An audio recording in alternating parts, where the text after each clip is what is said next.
Start. Hello दोस्तों, हम आज बात करने वाले हैं फंडामेंटल डीसीए फर्स्ट सेमेस्टर के महत्वपूर्ण प्रश्न एवं उत्तर, जिसके बारे में आप लोगों को संपूर्ण नोट्स के माध्यम से आप लोगों को रिप्रेजेंट किया जा रहा है ये वीडियो।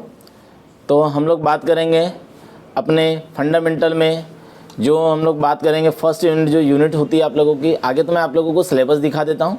ये जो सिलेबस है आपका 1 बाय 1 आप लोगों को unit first, unit second, unit third, unit 4 और ये यूनिट 5 आपका ये सिलेबस है 1 बाय 1।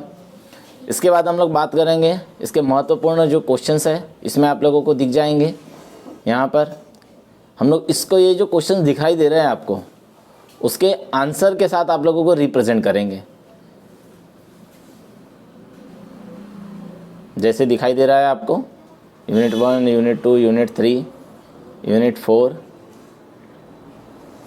यूनिट 5, इस प्रकार से इसके हम लोग आंसर देखेंगे। जस्ट इसके बाद यूनिट फर्स्ट पे चलते हैं।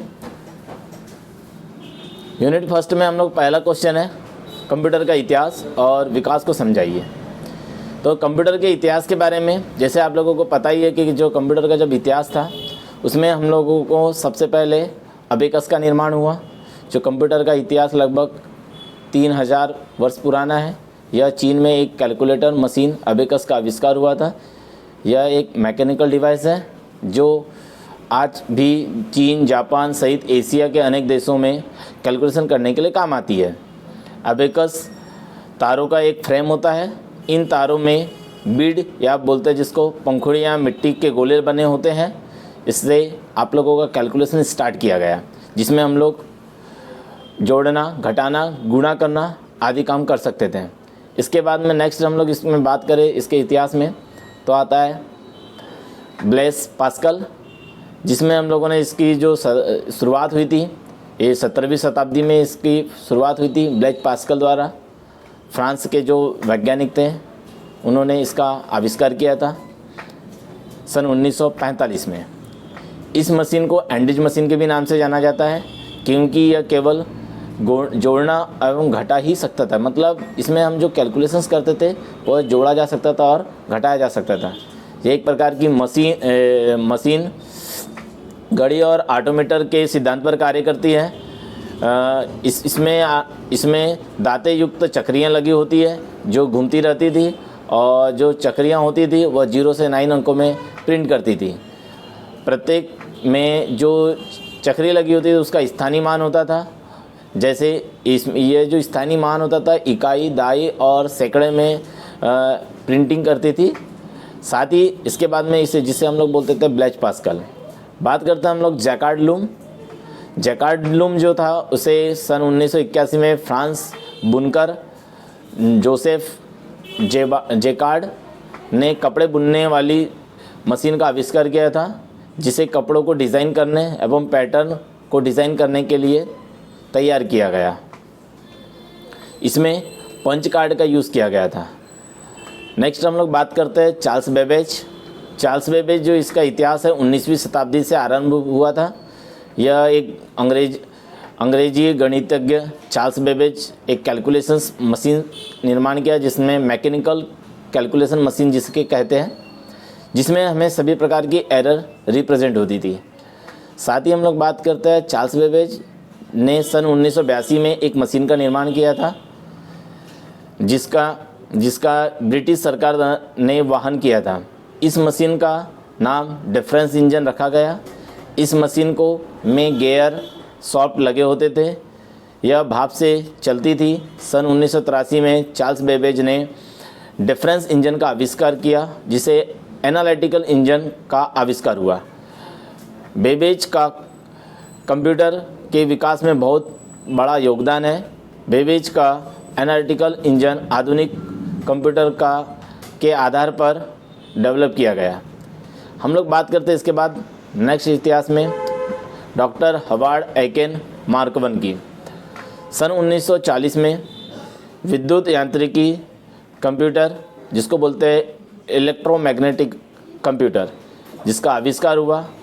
आईबीएम के इंजीनियर डॉक्टर हार्ड आइकेन ने सन 1944 में एक मशीन का निर्माण किया जो विकास का सबसे पहला विद्युत यांत्रिकी कंप्यूटर था और इसका official name automatic sequence control calculator रखा गया। इसे हार्वर्ड विश्वविद्यालय ने सन 1944 में फरवरी माह में लॉन्च किया। इस विश्वविद्यालय में इसका नाम मार्क 1 पड़ा। यह 6 सेकंड में एक कैलकुलेशन व 12 सेकंड में एक का भाग दे सकता था। इसके बाद का हम लोग बात करेंगे next computer ABC, Atanasoff Berry computer, जिसका फुल फॉर्म होता है। हम लोग बात करेंगे इसका आविष्कार सन 1945 में एटनॉस ऑफ एवं क्लोफोर्ड बेरी ने एक इलेक्ट्रॉनिक मशीन का विकास किया जिसका नाम ABC रखा गया। ABC शब्द एटनॉस ऑफ बेरी कंप्यूटर का संक्षिप्त रूप है। ABC सबसे पहला इलेक्ट्रॉनिक डिजिटल कंप्यूटर था। इस प्रकार आप लोगों के जो क्वेश्चन थे, फर्स्ट क्वेश्चन कंप्लीट होता है। इसके बाद हम लोग बात करेंगे नेक्स्ट क्वेश्चन जो होता है वो है कंप्यूटर सिस्टम कैसे कार्य करता है, इसके कंपोनेंट्स या इसके सिद्धांत को समझाइए। तो जैसे हम लोग बात करेंगे कंप्यूटर सिस्टम के कॉन्सेप्ट की, तो यह एक से अधिक उद्देश्य को प्राप्त करने के लिए बनाया जाने वाला एक सिस्टम था जिसमें हॉस्पिटल सिस्टम एवं units, doctors, nurse, medical treatment, operations and patient आदि है।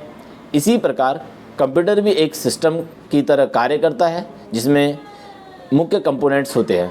बात करेंगे पहला हार्डवेयर, दूसरा सॉफ्टवेयर और तीसरा यूज़र। हार्डवेयर की बात करें हम, हार्डवेयर वे पार्ट होते हैं जिन्हें हम छू सकते हैं, देख सकते हैं, उसे हम लोग बोलते हैं हार्डवेयर, जैसे keyboard, mouse, printer, scanner, monitor, CPU आदि। बात करें हम लोग नेक्स्ट सॉफ्टवेयर।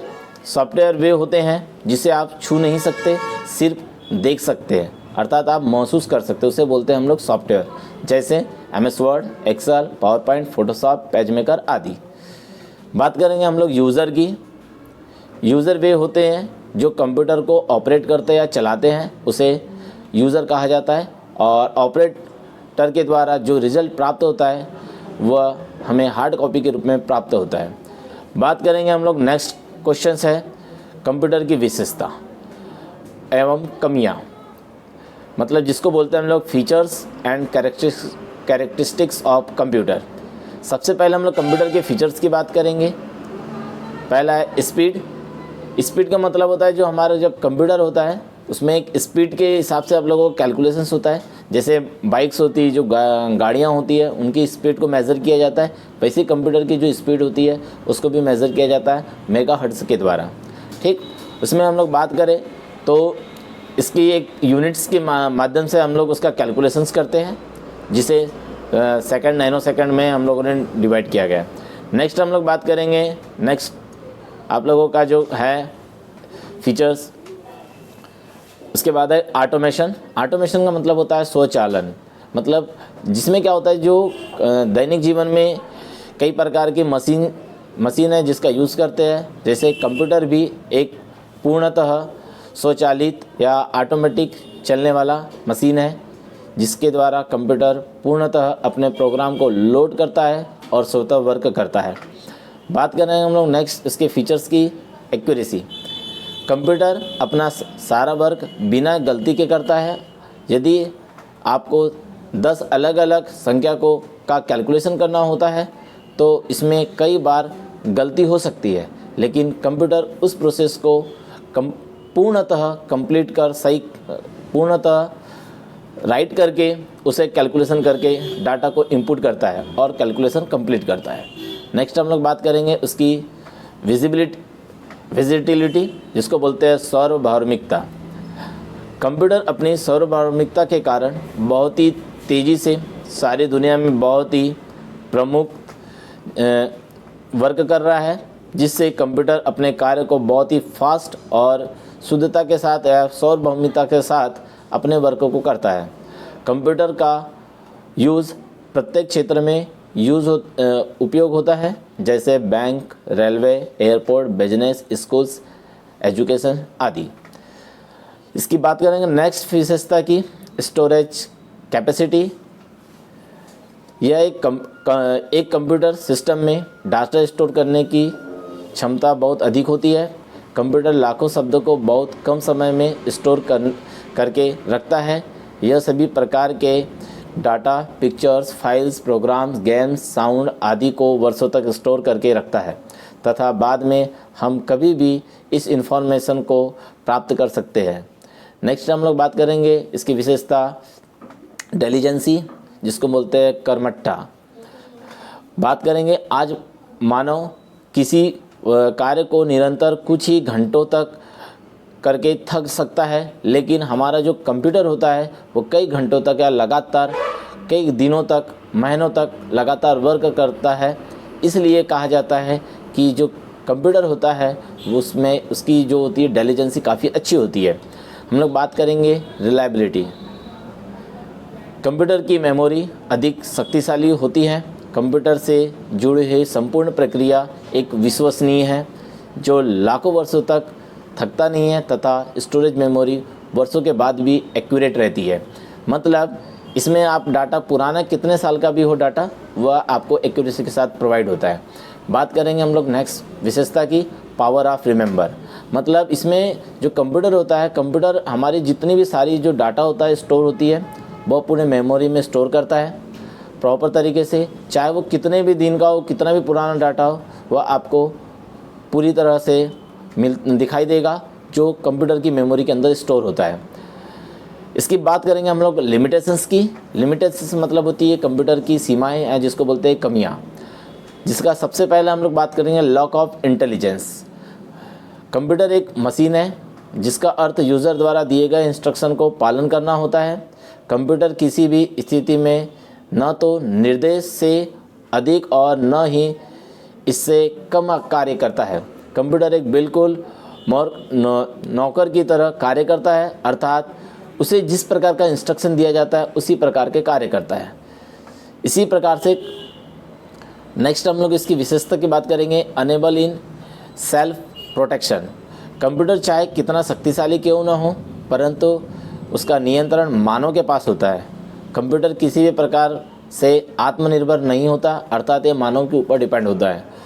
कंप्यूटर यूज़र के द्वारा जो भी कार्य करते हैं उसे यूज़ करके वह अपना डाटा एक्टिव करके अकाउंट के साथ में हम लोग उसे यूज़ कर सकते हैं। जैसे कि कंप्यूटर में हम लोगों ने देखा होगा, अकाउंट ओपन करते हैं तो आप उसका पासवर्ड भी अपने हिसाब से दे देंगे। कंप्यूटर अपने हिसाब से कोई भी पासवर्ड नहीं देता। सेम उसी प्रकार से एक नेक्स्ट आप लोग आता है लॉक ऑफ डिसीजन मेकिंग, मतलब निर्णय लेने की क्षमता। मतलब कंप्यूटर में निर्णय लेने की क्षमता नहीं होती। कंप्यूटर एक बुद्धिमान मशीन नहीं है जो सही और गलत की पहचान नहीं कर पाता, लेकिन यूज़र जो भी ऑपरेशन परफॉर्म करता है उसका निर्माण और डिसीजन एक्यूरेट प्रोवाइड करता है। हम लोग बात करेंगे नेक्स्ट क्वेश्चंस की। क्वेश्चन नंबर 4, कंप्यूटर सिस्टम के कौन कौन से कंपोनेंट्स होते हैं उसको समझाइए, या जिसको हम लोगों को एग्ज़ाम में पूछा जाता है ब्लॉक डायग्राम्स ऑफ कंप्यूटर। बात करेंगे आपको इसका, जब भी आप लोग इसे तैयार करते तो इसका ये जो ब्लॉक डायग्राम दिख रहा है आपको उसको भी तैयार करना है अपने एग्ज़ाम्स में। जैसे हम लोग बात करेंगे इसकी पहली जो होती है इनपुट डिवाइस होता है इसमें कंपोनेंट्स में। तो इनपुट डिवाइस वे होते हैं जिसके द्वारा हम अपने डाटा या निर्देश को कंप्यूटर में इंपुट कर सकते हैं। कंप्यूटर में कई इनपुट डिवाइस होते हैं, जैसे आप लोगों ने देखा होगा इनपुट डिवाइस में कीबोर्ड, माउस, ये आपके इनपुट डिवाइस हैं आदि। इसकी बात हम लोग बात करेंगे, अगर ये इनपुट डिवाइस की डेफिनेशन दे तो इनपुट डिवाइस वे डिवाइस होते हैं जो हमारे इंस्ट्रक्शंस एवं आदेशों को कंप्यूटर के मस्तिष्क या सीपीयू तक पहुंचाते हैं, उसी बोला जाता है ये इनपुट डिवाइस। इनपुट डिवाइस के रूप में आपके सामने दिखाई दे रहा है keyboard, mouse, joystick, track ball, light pen, touch screen, digital camera, scanner, digitalize tablet, barcode reader, OMR, OCR, MICR, ATM। इस प्रकार के इसके एग्जाम्पल होते हैं आपके इनपुट डिवाइस के। बात करेंगे हम लोग नेक्स्ट, इसमें जो होता है आप लोगों के कंपोनेंट्स, जिसका नाम है CPU, जिसका फुल फॉर्म होता है सेंट्रल प्रोसेसिंग यूनिट। इसका हिंदी में नाम होता है केंद्रीय साधन इकाई। यह कंप्यूटर का महत्वपूर्ण पार्ट होता है, अर्थात इसके बिना कंप्यूटर सिस्टम पूर्ण नहीं होता। इसमें सभी डिवाइस जुड़े होते हैं, जैसे कीबोर्ड, माउस, मॉनिटर आदि। इससे कंप्यूटर का मस्तिष्क या माइंड भी कहते हैं। इसका मुख्य कार्य प्रोग्राम को एग्जीक्यूट करना होता है। इसके अलावा सीपीयू कंप्यूटर के विभिन्न भाग जैसे मेमोरी, इनपुट, आउटपुट डिवाइस को भी कंट्रोल करके रखता है। सीपीयू जो होता है, जिसको बोलते हैं सेंट्रल प्रोसेसिंग यूनिट, इसे 2-3 भागों में डिवाइड किया गया है। पहला होता है एएलयू, दूसरा होता है मेमोरी और तीसरा होता है CU. ALU arithmetical logical unit. Arithmetical logical unit को संक्षिप्त में एएलयू कहा जाता है। यह यूनिट डाटा पर अंकगणितीय क्रियाएं हैं, या जिसको बोलते हैं हम लोग कैलकुलेशन, अर्थमेटिकल कैलकुलेशन, जोड़ना, घटाना, गुणा करना, भाग देना एवं लॉजिकल ऑपरेशन परफॉर्म करती है। एएलयू कंट्रोल यूनिट से इंस्ट्रक्शन लेता है और मेमोरी से डाटा को प्राप्त करता है तथा प्रोसेस करने के पश्चात इंफॉर्मेशन को मेमोरी में स्टोर करता है। एएलयू के कार्य करने की गति काफ़ी फास्ट होती है। यह लगभग 10 अरब कैलकुलेशंस पर सेकंड के हिसाब से कर सकता है। इसमें ऐसे इलेक्ट्रॉनिक परिपथ लगे होते हैं जो बाइनरी अर्थमेटिक कैलकुलेशन के साथ वर्क करते हैं। हम लोग बात करेंगे इसमें नेक्स्ट जो होती है मेमोरी। हम लोग बात करेंगे, यह एक इनपुट डिवाइस होती है जो इंस्ट्रक्शंस को कंप्यूटर में स्टोर करके रखता है। इसे कंप्यूटर की याददाश्त भी कहते हैं। मानव में कुछ बातें याद रखने के लिए मस्तिष्क होता है, सेम उसी प्रकार से कंप्यूटर में भी एक मेमोरी होती है जिसे सीपीयू का अंग कहा जाता है। यह एक स्टोरेज डिवाइस होती है, अतः इसे कंप्यूटर की मेमोरी, जिसे मेन मेमोरी, इंटरनल मेमोरी या प्राइमरी मेमोरी भी कहते हैं। इसके हम लोग डेफिनेशंस की बात करें तो कंप्यूटर का वह स्थान जहाँ पर इंफॉर्मेशन, आंकड़े या निर्देश, जिसको बोलते हैं इंस्ट्रक्शंस आदि को स्टोर किया जाता है, जिसे बोला जाता है मेमोरी। बात करेंगे हम लोग सीयू की, है ना, कंट्रोल यूनिट। इसका फुल फॉर्म होता है कंट्रोल यूनिट। सीयू हार्डवेयर की प्रोसेस को कंट्रोल एवं संचालित करता है। यह इनपुट और आउटपुट यूनिट डिवाइस को कंट्रोल करके रखता है। साथ ही मेमोरी और एएलयू के मध्य डाटा का आदान प्रदान करता है तथा प्रोग्राम को प्रोसेस करके इंस्ट्रक्शन को मेमोरी में स्टोर करता है। हम लोग बात करेंगे इसके बाद next output device. Output device वे होते हैं जो यूज़र द्वारा इनपुट किए गए डाटा को आउटपुट के रूप में या रिज़ल्ट के रूप में प्रदान करता है। आउटपुट डिवाइस के द्वारा कंप्यूटर से प्राप्त परिणाम या जो रिज़ल्ट होते हैं उसे प्रिंट कर सकते हैं। यह परिणाम डिस्प्ले डिवाइस जैसे स्क्रीन आपको प्रोवाइड किए जाते हैं। मुख्यतः रूप से आउटपुट के रूप में प्राप्त इन्फॉर्मेशन या तो हम स्क्रीन पर देख सकते हैं या तो आप प्रिंटर के पेज पर प्रिंट कर सकते हैं, जिसे हम लोग बोलते हैं आउटपुट डिवाइस। आउटपुट डिवाइस आप लोगों के बहुत सारे होते हैं, जैसे मॉनिटर, प्रिंटर, प्लॉटर, प्रोजेक्टर और साउंड स्पीकर। नेक्स्ट हम लोग बात करेंगे क्वेश्चन नंबर 5, मेमोरी सिस्टम या जिसको बोलते हैं प्राइमरी मेमोरी क्या होती है। मेमोरी के आगे सबसे पहले जब भी आपको प्राइमरी मेमोरी पूछता है तो आपको मेमोरी क्या होती है उसको रिप्रेजेंट करना है। जैसे हम लोग बात करेंगे मेमोरी, यह डिवाइस इनपुट डिवाइस के द्वारा प्राप्त इंस्ट्रक्शन को कंप्यूटर में संग्रह करके रखता है। इसे कंप्यूटर की याददाश्त भी कहा जाता है। मानव में कुछ बातें को याद रखने के लिए मस्तिष्क होता है, उसी प्रकार कंप्यूटर में डाटा को याद रखने के लिए मेमोरी का यूज़ होता है। यह मेमोरी सीपीयू का विभिन्न अंग होता है। इसे कंप्यूटर की मेन मेमोरी या मुख्य मेमोरी भी कहते हैं। इसे हम लोग प्राइमरी मेमोरी के भी नाम से जानते हैं। मेमोरी की डेफिनेशंस की बात करें तो किसी भी निर्देश, सूचना अथवा परिणामों को स्टोर करना ही मेमोरी कहलाता है। बात करेंगे हम लोग, कंप्यूटर में एक से अधिक मेमोरी होती है जैसे प्राइमरी और सेकेंडरी। दो प्रकार की मेमोरी होती है। प्राइमरी मेमोरी वोलेटाइल तथा नॉन वोलेटाइल दोनों प्रकार की होती है। अस्थायी मेमोरी, जिसको टेम्परेरी मेमोरी, डाटा को अस्थायी रूप से कंप्यूटर ऑन होने से लेकर कंप्यूटर बंद होने तक ही याद रखते हैं, अर्थात कंप्यूटर अचानक बंद होने या बिजली चले जाने पर कंप्यूटर से डाटा नष्ट हो जाता है। परमानेंट जो मेमोरी होती है आपके कंप्यूटर में प्रारंभ होने में सहायक होती है। इसमें कुछ अंत उपयोगी फ्रेमवेयर होते हैं जो कंप्यूटर को बूट करने के लिए मदद प्रोवाइड करते हैं। बूटिंग कंप्यूटर को शुरू करने की प्रक्रिया को कहा जाता है। इसे मुख्य मेमोरी या मेन मेमोरी भी कहते हैं। सेकेंडरी मेमोरी वह होती है जो हमारे डाटा को लंबे समय तक स्टोर करती है, और सेकेंडरी मेमोरी कई प्रकार की होती है, जैसे floppy disk, hard disk, CD आदि। बात करेंगे हम लोग इसके टाइप्स ऑफ मेमोरी की, कि मेमोरी कितने प्रकार की होती है। मेमोरी होती है दो प्रकार की, एक होती है प्राइमरी मेमोरी और एक होती है सेकेंडरी मेमोरी। प्राइमरी मेमोरी की हम लोग बात करेंगे तो प्राइमरी मेमोरी कंप्यूटर मेमोरी का यह सबसे महत्वपूर्ण भाग होता है, जो डाटा, इन्फॉर्मेशन, प्रोग्राम्स को प्रोसेस करने के दौरान इसमें स्टोर होता है।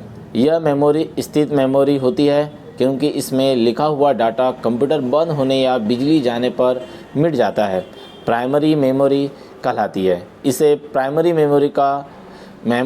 मेमोरी या मुख्य मेमोरी भी कहते हैं। प्राइमरी मेमोरी को दो भागों में डिवाइड किया गया है। पहला होता है रैम और दूसरा होता है रोम। रैम की हम लोग बात करें तो रैम रैंडम एक्सेस मेमोरी होता है इसका फुल फॉर्म, जो कीबोर्ड या अन्य किसी इनपुट डिवाइस से डाटा को इनपुट किया जाता है और डाटा प्रोसेस होने से पहले रैम में ही स्टोर किया जाता है और सीपीयू द्वारा आवश्यकता अनुसार वहां से प्राप्त किया जाता है। रैम में डाटा या प्रोग्राम स्थायी रूप से स्टोर होता है। कंप्यूटर बंद हो जाने के बाद या बिजली चले जाने पर रैम में स्टोर डाटा मिट जाता है, इसलिए रैम को वोलेटाइल या अस्थायी मेमोरी भी कहते हैं। रैम की क्षमता या साइज़ कई प्रकार के होते हैं, जैसे 4 MB, 8 MB, 16 MB, 32 MB, 64 MB, 128 MB और 256 MB आदि हो सकते हैं। रैम तीन प्रकार की होती है, डायनेमिक रैम, स्टैटिक रैम या सिंक्रोनाइजेशन रैम और एक होती है स्टैटिक रैम। ये तीन प्रकार की आपकी रैम होती है। डायनेमिक रैम क्या होती है हम लोग बात करेंगे। डायनेमिक रैम को संक्षिप्त रूप में डी रैम भी कहा जाता है। रैम में सबसे अधिक डी रैम यूज़ होती है तथा इसे जल्दी रिफ़्रेश करने की आवश्यकता पड़ती है। रिफ़्रेश का अर्थ यहाँ पर चिप को विद्युत अवशोषण करना होता है। यह एक सेकंड में लगभग हजारों बार रिफ़्रेश होती है तथा प्रत्येक बार रिफ़्रेश होने के कारण यह पहले की विषय वस्तु या डाटा को मिटा देती है। इसके जल्दी रिफ़्रेश होने के कारण इसकी गति कम होती है। हम लोग बात करेंगे नेक्स्ट जो मेमोरी है सिंक्रोनस रैम। सिंक्रोनस जिसको हम लोग बोलते हैं एस रैम भी बोला जाता है। इसकी गति तेज़ होती है, काफ़ी फास्ट होती है और घड़ी के अनुसार इसे बार बार क्या किया जा सकता है, रिफ़्रेश भी किया जा सकता है। इसलिए इसे डी रैम की अपेक्षा डाटा को तेज़ी से ट्रांसफ़र करता है। स्टैटिक रैम जिसको बोलते हैं, स्टैटिक रैम ऐसी रैम है जो कम रिफ़्रेश होती है और कम रिफ़्रेश होने के कारण यह डाटा को मेमोरी में अधिक समय तक रखती है। डी रैम की अपेक्षा एस रैम तेज़ और कॉस्टली होती है, महंगी होती है। हम लोग बात करेंगे अब इसके बाद में नेक्स्ट मेमोरी होती है रोम। रोम मतलब होती है रीड ओनली मेमोरी। रोम का full form read only memory होता है। यह स्थायी मेमोरी है जिसको बोलते हैं परमानेंट मेमोरी होती है, जिसमें कंप्यूटर के निर्णय के समय प्रोग्राम स्टोर कर दिया जाता है। इस मेमोरी में स्टोर प्रोग्राम परिवर्तित और नष्ट नहीं किया जा सकता, इन्हें केवल रीड किया जा सकता है, इसलिए यह मेमोरी रीड ओनली मेमोरी कहलाती है। कंप्यूटर का स्विच ऑफ होने के बाद भी रोम में संग्रहित डाटा नष्ट नहीं होता, अतः रोम नॉन वोलेटाइल या स्थायी मेमोरी कहलाती है। रोम के विभिन्न प्रकार होते हैं जो निम्न हैं, देखते हैं, जैसे पीरोम, ईरोम और ईईपीरोम। पीरोम का फुल फॉर्म होता है प्रोग्रामेबल रीड ओनली मेमोरी, और ईपीरोम का फुल फॉर्म होता है erasable programmable read only memory, और ईईपीरोम का फुल फॉर्म होता है electrical programmable read only memory. बात करेंगे हम लोग पीरोम की।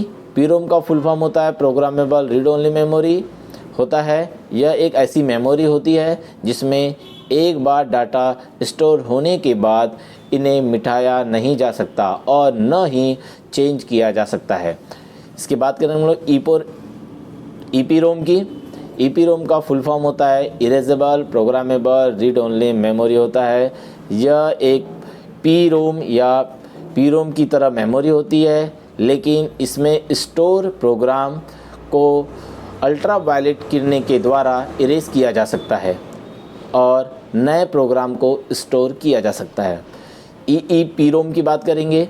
ईईपीरोम का full form electrical programmable read only memory होता है। यह एक न्यू टेक्निक्स या ईईपीरोम भी है। इसमें मेमोरी से प्रोग्राम को इलेक्ट्रिक मैग्नेटिक के द्वारा इरेज किया जा सकता है।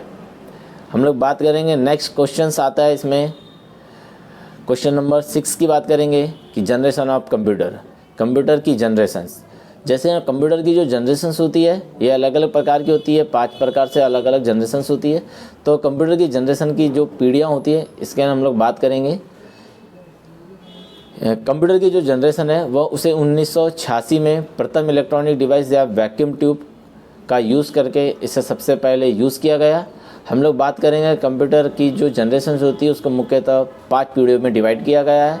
पहला होता है फर्स्ट जनरेशन। इसका जो पीरियड टाइम होता है 1946 से 1956 तक के माना जाता है।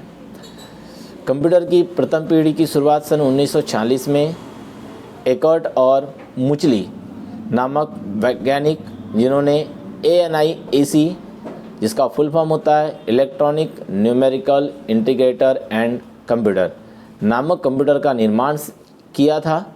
इस पीढ़ी के कंप्यूटर में वैक्यूम ट्यूब का यूज़ किया गया था, जिसका आविष्कार सन 1904 में जॉन एब्रोस फ्लेमिंग ने किया था।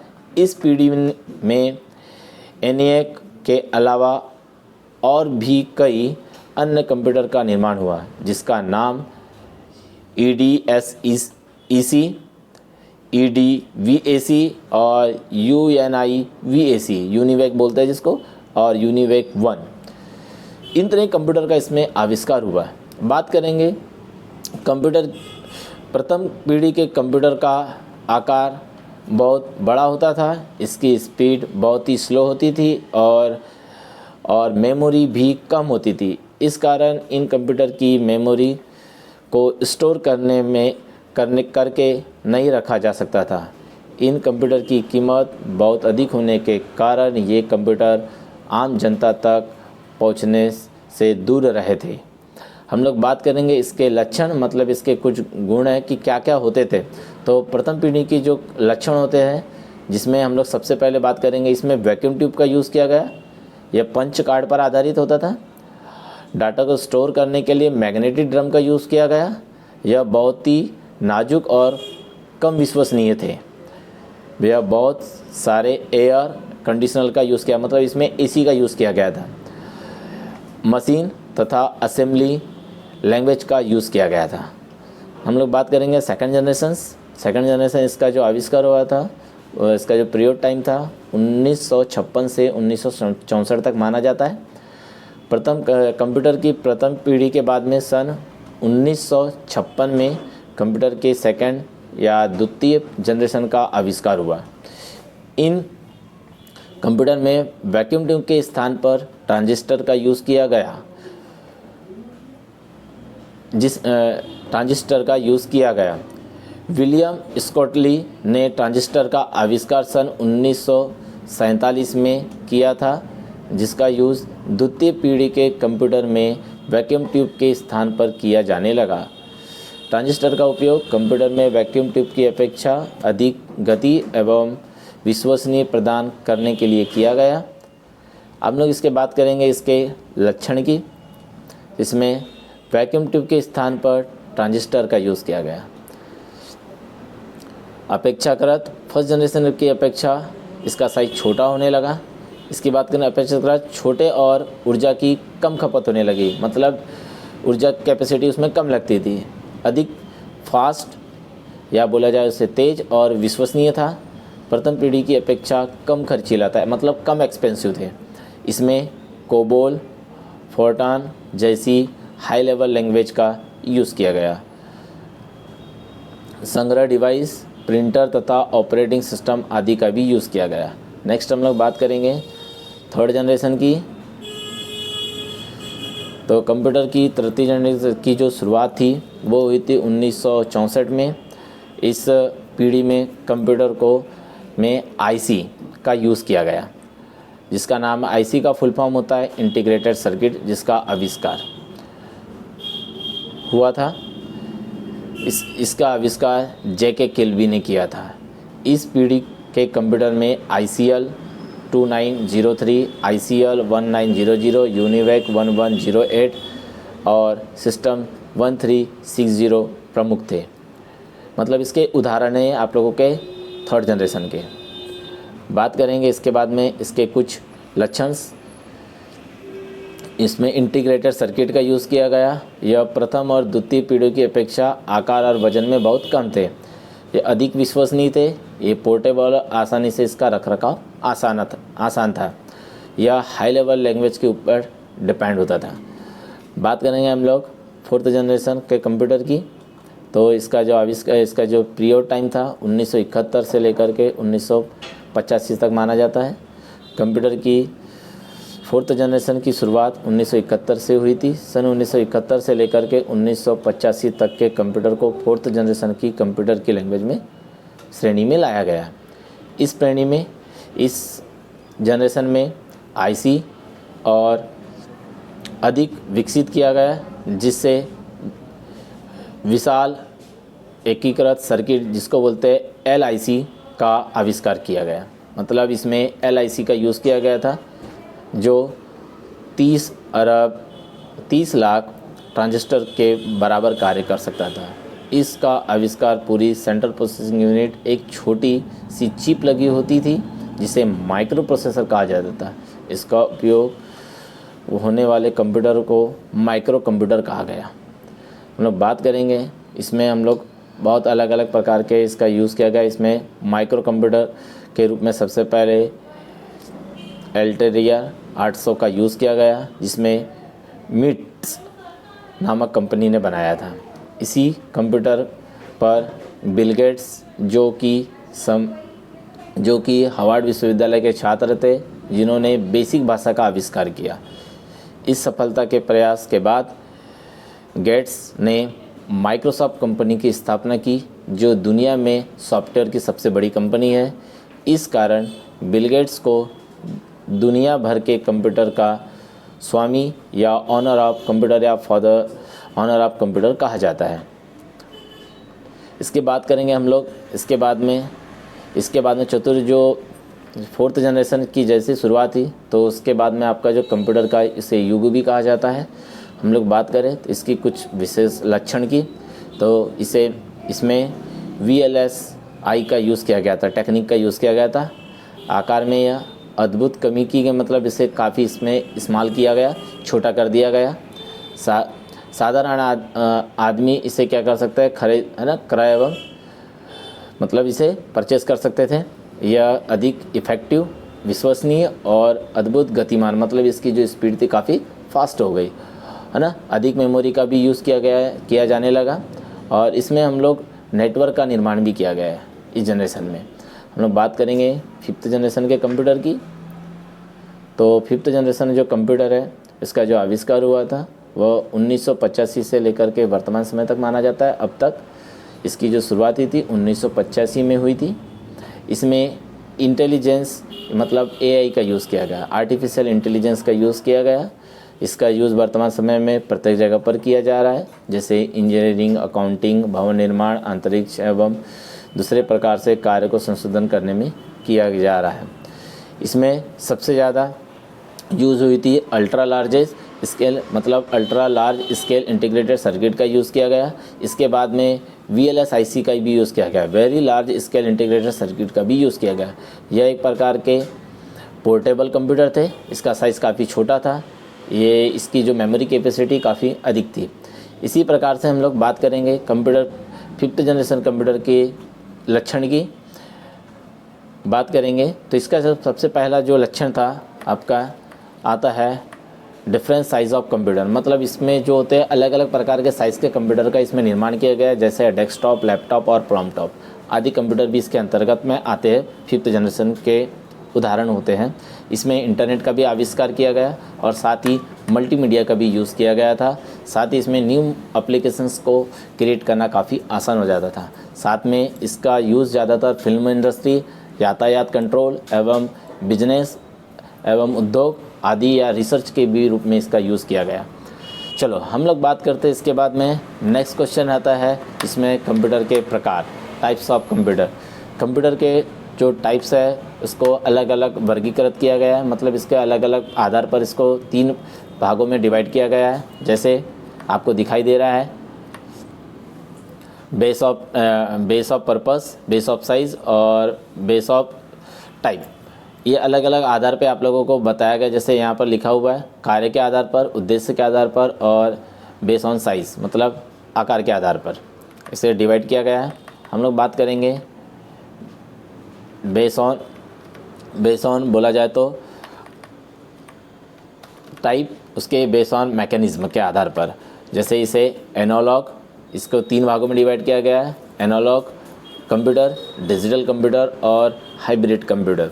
हम लोग बात करेंगे एनालॉग कंप्यूटर की। एनालॉग कंप्यूटर वे होते हैं जो फिज़िकल मात्रा जैसे दाब, जिसको बोलते हैं प्रेशर, टेम्परेचर, लेंथ, हाइट आदि को मेज़र करने के लिए यूज़ किया जाता है।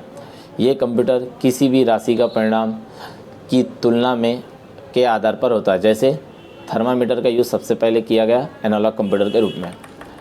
हम लोग बात करेंगे इसके बाद में आता है डिजिटल कंप्यूटर।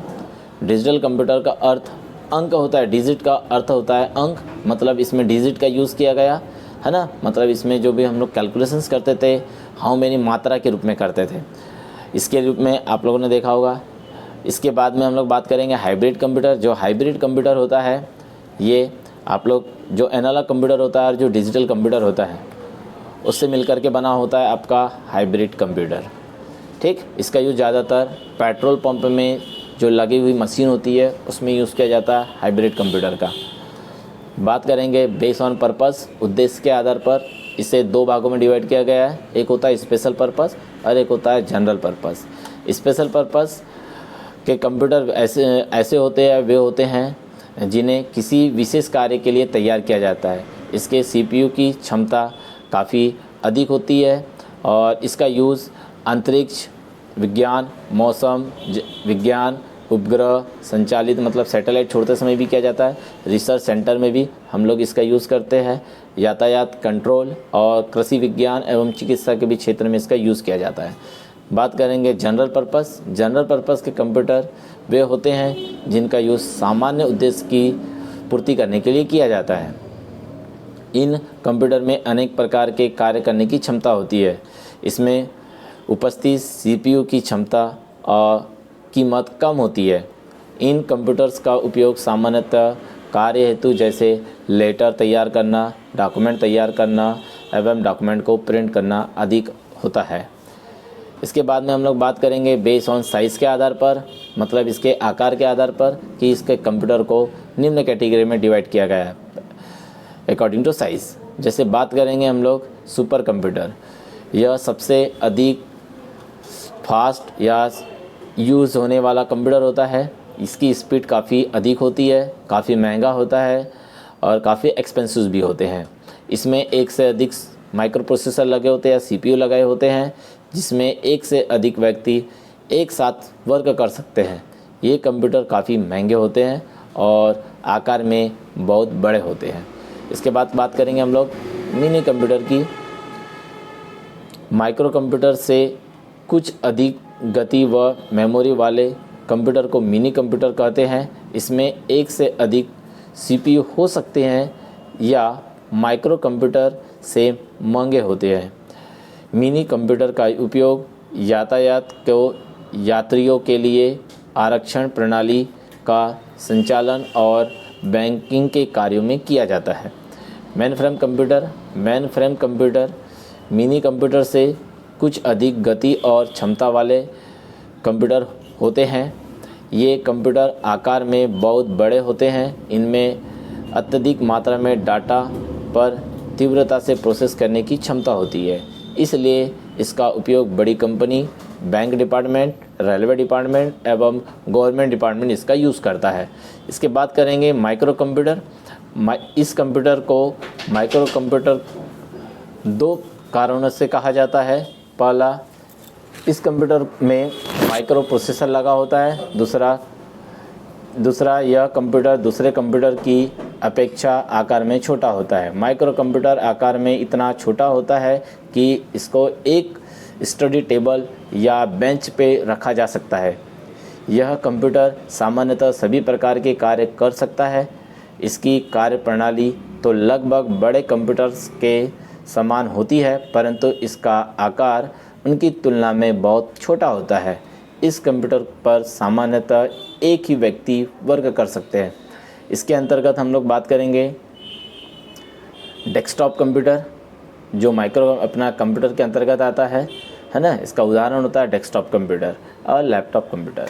ठीक, हम लोग बात करेंगे। इसके बाद में आप लोगों को क्वेश्चन पूछा जा सकता है, पर्सनल कंप्यूटर क्या है? पर्सनल कंप्यूटर के प्रकार को समझाइए। पर्सनल कंप्यूटर जो IBM के द्वारा बनाया गया है, इसे सामान्य उद्देश्य की पूर्ति करने के लिए बनाया गया है, जिसे बोलते हैं हम लोग पर्सनल कंप्यूटर। यह एक माइक्रो प्रोसेसर टेक्निक है जो किसी भी व्यक्ति द्वारा घर या कार्यालय में यूज़ करने के लिए डिज़ाइन किया गया। यह छोटा और अपेक्षाकृत सस्ता होता है। इसे अक्सर पर्सनल कंप्यूटर कहते हैं। पर्सनल कंप्यूटर को PC भी कहते हैं।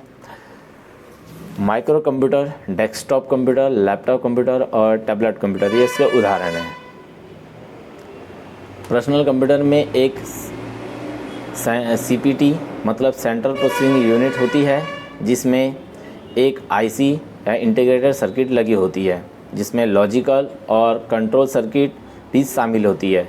मेमोरी दो प्रकार की होती है, मुख्य रूप से रैम और रोम। मतलब बोला जाए तो जो मेन मेमोरी होती है उसे दो प्रकार की होती है, इसमें रैम और रोम, जिसमें मैग्नेटिक हार्ड डिस्क भी लगी होती है। आदि कंपोनेंट्स होते हैं। साथ में इसमें इनपुट यूनिट, आउटपुट यूनिट और डिस्प्ले के रूप में मॉनिटर और इनपुट डिवाइस के रूप में कीबोर्ड, माउस, मॉडेम और प्रिंटर आदि भी शामिल होते हैं। ये ज़्यादातर लोग कंप्यूटर के बारे में सोचते हैं कि इसका यूज़ ज़्यादातर पर्सनल कंप्यूटर का यूज़ ज़्यादातर हमेशा जो घरेलू में इसका उपयोग किया जाता है, पारिवारिक के रूप में, दोस्तों के रूप में, मित्रता के रूप में आप इसका यूज़ कर सकते हैं। साथ ही इसका यूज़ यह सबसे ज़्यादा यूज़फुल है और बहुत ही बेहतर कंप्यूटर है, जिसके लिए हम लोग बात करेंगे। और इसका यूज़ इसे कोई भी यूज़र आसानी से चला सकता है। इसका यूज़ माइक्रोसॉफ्ट विंडो में माइक्रोसॉफ्ट विंडो का मतलब इसमें यूज़ किया जाता है ज़्यादातर। हम लोग बात करेंगे इसके टाइप्स ऑफ पर्सनल कंप्यूटर की। पहला आता है इसमें डेस्कटॉप कंप्यूटर। डेस्कटॉप आप लोगों को पता ही है डेस्कटॉप क्या होता है, जिसे डेस्क के ऊपर रखा जाता है, इसे बोला जाता है डेस्कटॉप कंप्यूटर, है ना। इसका एक बड़ा बॉक्स होता है जिसमें सिस्टम यूनिट, CPU मतलब सिस्टम यूनिट जिसे कहते हैं। इसके अंतर्गत फॉलोइंग घटक होते हैं: मॉनिटर, कीबोर्ड, माउस, सभी प्रकार और केबल्स आदि का भी यूज़ कर सकते हैं। इसमें वायरलेस टेक्निक्स का भी यूज़ होता है। इसके बाद आता है इसमें नोटबुक आपको पता ही है। नोटबुक जैसे नाम से इसका तात्पर्य है कि यह पोर्टेबल कंप्यूटर होते हैं, जिसे ले जाने में या डाटा को में डाटा को स्टोर करने के लिए डिज़ाइन किया गया, एक स्थान से दूसरे स्थान पर। इसमें पॉइंटर डिवाइस का भी यूज़ किया गया। यह जैसे इसमें हम लोग माउस का सबसे अच्छा यूज़ करते हैं, जिसे हम लोग बोलते हैं नोटबुक। नोटबुक एक डेस्कटॉप के समान अधिकांश सॉफ्टवेयर चलाया जाता है,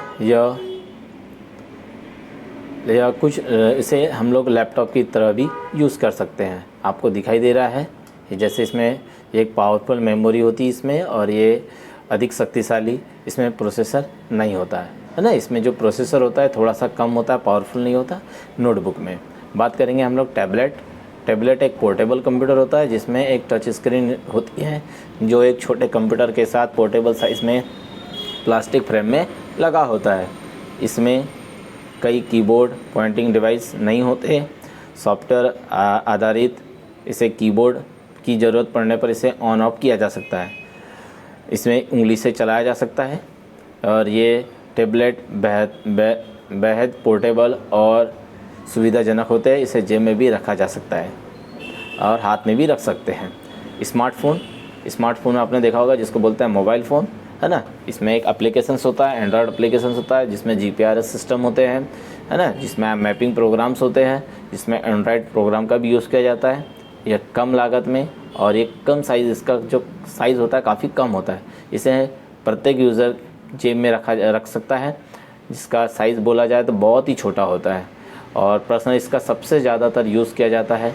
हमें सबसे ज़्यादा यूज़ होने वाला जो कंप्यूटर होता है तो उसको बोलते हैं, जो पर्सनल कंप्यूटर का अंदर का यूज़ करने वाला जो कंप्यूटर होता है जिसको बोलते हैं स्मार्टफोन, ये सबसे यूज़फुल होता है।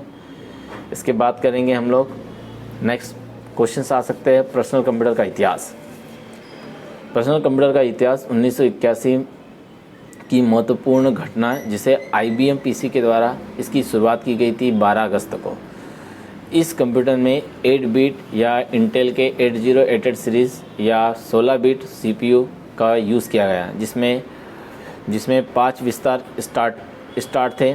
कम से कम 16 KB रैम शामिल थी, और इसमें 2 पूर्णतः इसकी जो ऊंचाई थी 5.25 ड्राइव में होती थी। बात करेंगे कंप्यूटर के इसके इतिहास की। ये पर्सनल कंप्यूटर 1971 में लॉन्च किया गया था। केन बक 1 था जिसमें 256 बाइट्स मेमोरी थी, और अमेरिकन के द्वारा इसे $750 में ख़रीदा गया था।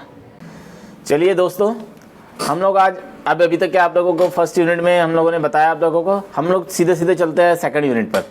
सेकंड यूनिट में हम लोग बात करेंगे जो क्वेश्चंस है। क्वेश्चन नंबर 1 कि इनपुट डिवाइस, मतलब आपको इनपुट डिवाइस के बारे में इसमें बताना है कि इनपुट डिवाइस होते क्या है ना। और इनपुट डिवाइस होता क्या आप लोगों को पता ही है। इनपुट डिवाइस क्या होते हैं, मतलब जिसके द्वारा क्या होता है, हमारे द्वारा जब हम लोग क्या करते हैं, डाटा को इनपुट करते हैं, जो इंस्ट्रक्शन होता है उसको इनपुट करते हैं, तो ऐसे डिवाइस को बोला जाता है। जिस डिवाइस के माध्यम से हम लोग क्या करते हैं, डाटा को इनपुट करते हैं, इंस्ट्रक्शन को इनपुट करते हैं, ऐसे डिवाइस को बोला जाता है इनपुट डिवाइस। इसके अंतर्गत बहुत सारे डिवाइसेज आते हैं, जैसे यहाँ आप लोगों को डेफिनेशन दिख रही है स्क्रीन पर। इनपुट डिवाइस भी डिवाइस होते हैं जो हमारे निर्देशों या आदेशों को कंप्यूटर के मस्तिष्क या CPU तक पहुंचाते हैं। ऐसे डिवाइस को बोला जाता है इनपुट डिवाइस।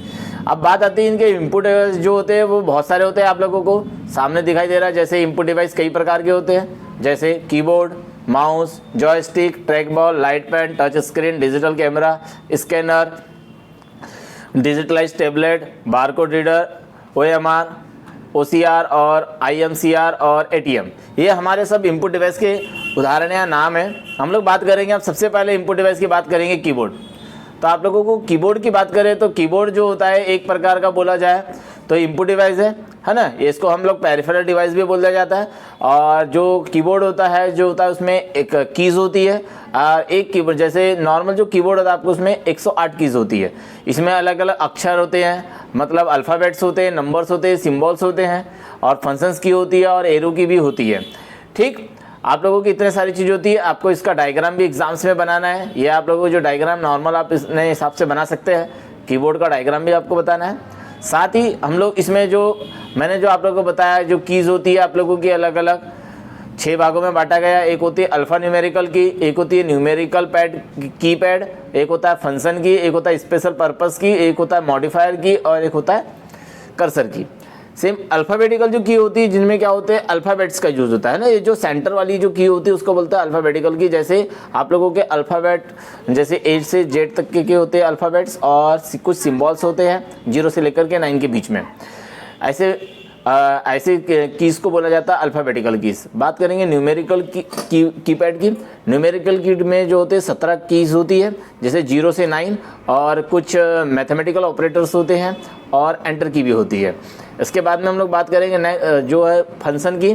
फंक्शन की जो होती है वो होती है 12 प्रकार की। F1 से लेकर के F12 तक के आप लोगों के फंक्शंस की होती है ना, जिसका यूज़ मेन काम है किसी भी कार्य को बहुत जल्दी करने के लिए हम लोग इसके शॉर्टकट की का यूज़ ज़्यादा भी करते हैं हम लोग। बात करेंगे स्पेशल पर्पस की। स्पेशल पर्पस की के अंतर्गत हम लोगों के पास बहुत सारे मतलब एक विशिष्ट कार्य को करना है आपको, तो उसके लिए हम लोग यूज़ करते हैं स्पेशल पर्पस की का यूज़। जैसे इसमें हम लोग जैसे स्लीप होता है, पावर की होता है, वॉल्यूम की होता है, स्टार्ट की होता है, शॉर्टकट की होती है, ESC होती है, टैब होता है, इंसर्ट होता है, होम होता है, एंड होता है, और डिलीट की होती है इसके अंतर्गत। ठीक, इसके बाद आता है हमारे पास नेक्स्ट की आती है मॉडिफायर की। मॉडिफायर की वे होती है 3 प्रकार की मॉडिफायर की होती है, जिसका नाम शिफ्ट होती है, एक अल्ट होती है, और एक कंट्रोल होती है। ठीक, इसको हमेशा अकेला यूज़ नहीं किया जाता, इसके साथ हमें कोई ना कोई दूसरी कुंजी का यूज़ करना जाता है, जिसको बोला जाता है मॉडिफायर की। इसे कॉम्बिनेशन की के भी नाम से जाना जाता है। बात करेंगे हम लोग, इसके बाद आता है नेक्स्ट जो की होती है जिसका नाम है कर्सर की। कर्सर की जो होती है 4 प्रकार की होती है ना, मतलब एक अपर अप वाली की होती है, एक डाउन वाली की होती है, लेफ्ट की होती है, एक राइट की होती है। 4 प्रकार की कर्सर की होती है ना, जिससे आप कर्सर को क्या कर सकते हैं, मूव करा सकते हैं। इसके बाद हम लोग बात करेंगे इसके टाइप्स ऑफ कीबोर्ड की, कि जो कीबोर्ड जो होते हैं वो कितने प्रकार के होते हैं। तो कीबोर्ड को अलग अलग प्रकार से बांटा गया है। जैसे नॉर्मल कीबोर्ड होता है, एक वायरलेस कीबोर्ड होता है, एक एर्गोनोमिक कीबोर्ड होता है। अगर हम लोग बात करें नॉर्मल कीबोर्ड की, नॉर्मल जो कीबोर्ड होता है इसका यूज़ सामान्यतः ज़्यादातर यूज़ किया जाता है पीसी में किया जाता है। इसमें 108 कीज़ होती है। ठीक, और ये केबल के माध्यम से कंप्यूटर से क्या होती है, कनेक्टेड होती है, सीपीयू से जुड़ा होता है। ठीक है, एक होता है वायरलेस कीबोर्ड। वायरलेस कीबोर्ड में क्या होता है, एक बोला जाए तो यह तार रहित होता है, मतलब एक प्रकार से इसमें टेक्नोलॉजी का यूज़ किया जाता है। एक सेंसर डिवाइस लगा होता है जो हमारे सीपीयू से कनेक्टेड होता है। ठीक, इसमें बोला जाए तो इसमें किसी प्रकार के वायर का यूज़ नहीं किया जाता है। एक होती है एर्गोनोमिक कीबोर्ड। यह बहुत कंपनियों में खास कीबोर्ड बनाया जाता है, इसका निर्माण किया जाता है। इसमें टाइपिंग करने के लिए है ना दूसरे की कीबोर्ड की अपेक्षा आरामदायक होता है। मतलब ये जो कीबोर्ड है इसमें टाइपिंग करना काफ़ी आसान है, बहुत अच्छी इसकी सॉफ्ट की होती है ना, इसमें टाइपिंग करना काफ़ी आसान होता है ना। और इसमें जो भी हम लोग किसी भी कीज़ को जब हम लोग प्रेस करते हैं तो आसानी से उस पर आप आसानी से बिना ताकत के आप उससे क्या कर सकते हैं, प्रिंट कर सकते हैं। किसी प्रकार की वॉइस जनरेट नहीं होती या नॉइज़ जनरेट नहीं होती। बात करेंगे हमारे पास नेक्स्ट जो डिवाइस होता है, नेक्स्ट इनपुट डिवाइस है माउस। माउस आपको पता ही है एक प्रकार का पॉइंटिंग डिवाइस होता है जो ग्राफिक्स बनाने के काम में आता है। इसमें कुछ बटन्स होती है, मेनू सिस्टम्स होते हैं, जिस पर हम क्लिक करके आसानी से क्या कर सकते हैं, कोई भी आप लोग ग्राफिक्स को डिज़ाइन कर सकते हैं या पॉइंटर को पॉइंट कर सकते हैं। अब बात करेंगे हम लोग माउस के कार्य की। माउस के जो कार्य होते हैं वो अलग अलग प्रकार के आप लोगों को पूछा जा सकता है एग्जाम में कि माउस के फंक्शंस क्या होते हैं। फंक्शंस का मतलब भी होता है कार्य। तो आप लोगों के जो माउस के कार्य होते हैं, आप लोगों के क्लिकिंग, एक होता है डबल क्लिकिंग, एक होता है राइट क्लिकिंग, एक होता है ड्रैगिंग और एक होता है स्क्रॉलिंग। मतलब आप लोगों के ये अलग अलग प्रकार के कार्य होते हैं माउस के। बात करेंगे हम लोग माउस के प्रकार की। माउस के जो प्रकार होते हैं वो होते हैं मुख्य प्रकार से 3 भागों में बांटा गया है। एक होता है मैकेनिकल माउस, एक होता है ऑप्टिकल माउस, एक होता है कॉर्डलेस माउस। बात करेंगे हम लोग मैकेनिकल माउस की। जो मैकेनिकल जो माउस होते हैं ये जिसमें एक क्या होता है, सेंटर पॉइंट में एक रबर की गेंद लगी होती है ना, जिसकी सतह पर जब हम लोग बॉल को घुमाते हैं तो आपका कर्सर भी मूव होने लगता है ना, और कंप्यूटर उसे क्या सिग्नल प्रोवाइड करता है। इसके बाद बात करेंगे हम लोग ऑप्टिकल माउस की। ऑप्टिकल जो माउस होता है सबसे ज़्यादा यूज़ होने वाला एक माउस होता है। इसे नॉन मैकेनिकल माउस भी कहा जाता है। इसमें एक प्रकाश की या एक लाइट कुंज बना होता है जिसकी निचली सतह पर यह उत्सर्जित होता है। मतलब किसी भी हम लोग जब ये जो लाइट होती है एक निचली सतह जिसका यूज़ हम लोग माउस जो पैड होता है उसका यूज़ करते हैं और उसके ऊपर हम लोग इस माउस को ज़्यादा चलाते हैं। सबसे ज़्यादा यूज़फुल होने वाला जो माउस है वो है ऑप्टिकल माउस। ठीक, ओके, हम लोग बात करेंगे अब next cordless mouse. Cordless mouse जो होता है इसको हम लोग बोलते हैं सीधा सीधा वायरलेस माउस भी बोला जाता है। इसमें रेडियो फ्रीक्वेंसी का यूज़ किया जाता है और इसमें एक दो कंपोनेंट्स होते हैं, एक होता है ट्रांसमीटर और एक होता है रिसीवर। ये दो कंपोनेंट्स के माध्यम से आप लोगों के जो सिग्नल्स होते हैं, इलेक्ट्रॉनिक मैग्नेटिक जो सिग्नल्स होते हैं, उसकी गति को हम लोग कंट्रोल कर सकते हैं और आप किसी भी वर्क को आसानी से कर सकते हैं या इन्फॉर्मेशन को कंप्यूटर। जो क्या होता है, इसका जो रिसीवर होता है वो हमारे कंप्यूटर में लगा होता है या जुड़ा होता है, ठीक। उस सिग्नल वो क्या करता है, माउस के जो सेंसर जो होता है, रेडियो फ्रीक्वेंसी लगी होती है, उसको क्या करता है, सिग्नल को प्राप्त करता है, जिसके लिए हम लोग जिसको बोलते हैं कॉर्डलेस माउस, जिसको वायरलेस माउस के भी कहा जाता है। मतलब इसमें बिना तार के जो काम होता है, ऐसे माउस को बोला जाता है कॉर्डलेस माउस। हम लोग बात करेंगे नेक्स्ट जो डिवाइस होता है, हम लोग बात करेंगे जॉयस्टिक की। नेक्स्ट डिवाइस है जो इनपुट डिवाइस है जॉयस्टिक। जो जॉयस्टिक होता है, जॉयस्टिक का जो यूज़ करते हैं हम लोग गेम को खेलने के लिए करते हैं। ओके, इसका आपको डायग्राम भी बनाना है, जैसे आप लोगों को बता रहा हूँ मैं, आप लोगों को बनवाया हुआ, और माउस के जो है डायग्राम बनाना है, जॉयस्टिक का आपको ये जो है डायग्राम आप लोगों को बताना है, ठीक है। जॉयस्टिक आप लोगों को मैं बता दे रहा हूँ कि जिसका यूज़ करते हैं हम लोग गेम को खेलने के लिए किया जाता है। बच्चों के द्वारा ज़्यादातर हम लोग जब गेम खेला जाता है तो जॉयस्टिक का यूज़ करते हैं, जिससे गेम की स्पीड को बढ़ाई जा सकती है। हम लोग बात करेंगे इसके बाद में जो आता है नेक्स्ट जो इनपुट डिवाइस का नाम आता है, जिसका नाम है ट्रैक बॉल। ट्रैक बॉल जो भी है ये भी एक प्रकार का पॉइंटिंग इनपुट डिवाइस है ना। ये माउस की तरह कार्य करता है, लेकिन इसके उसके जो भीतरी जो ऊपर वाले जो पॉइंट होता है उसमें एक गेंद लगी होती है, मतलब बॉल लगी होती है, जिसके घुमाने पर, इससे हम लोग जैसे ही घुमाते हैं तो आपका जो पॉइंटर होता है वो भी घूमने लगता है, ठीक है। जिससे इसका यूज़ ज़्यादातर लैपटॉप, मोबाइल या रिमोट पर भी होता है। हम लोग बात करेंगे इसके बाद जो होता है आप लोगों का लाइट पेन।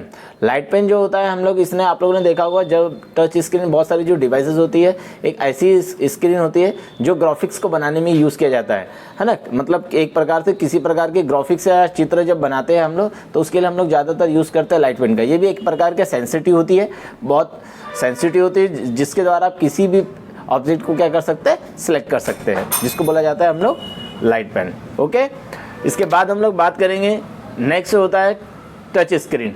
टच स्क्रीन मतलब एक प्रकार का ये इनपुट डिवाइस होता है, जिसके द्वारा हम लोग किसी भी एक प्रकार की डिस्प्ले यूनिट होती है, जिससे किसी भी डिवाइस को हम आसानी से क्या कर सकते हैं, पॉइंट कर सकते हैं, ठीक।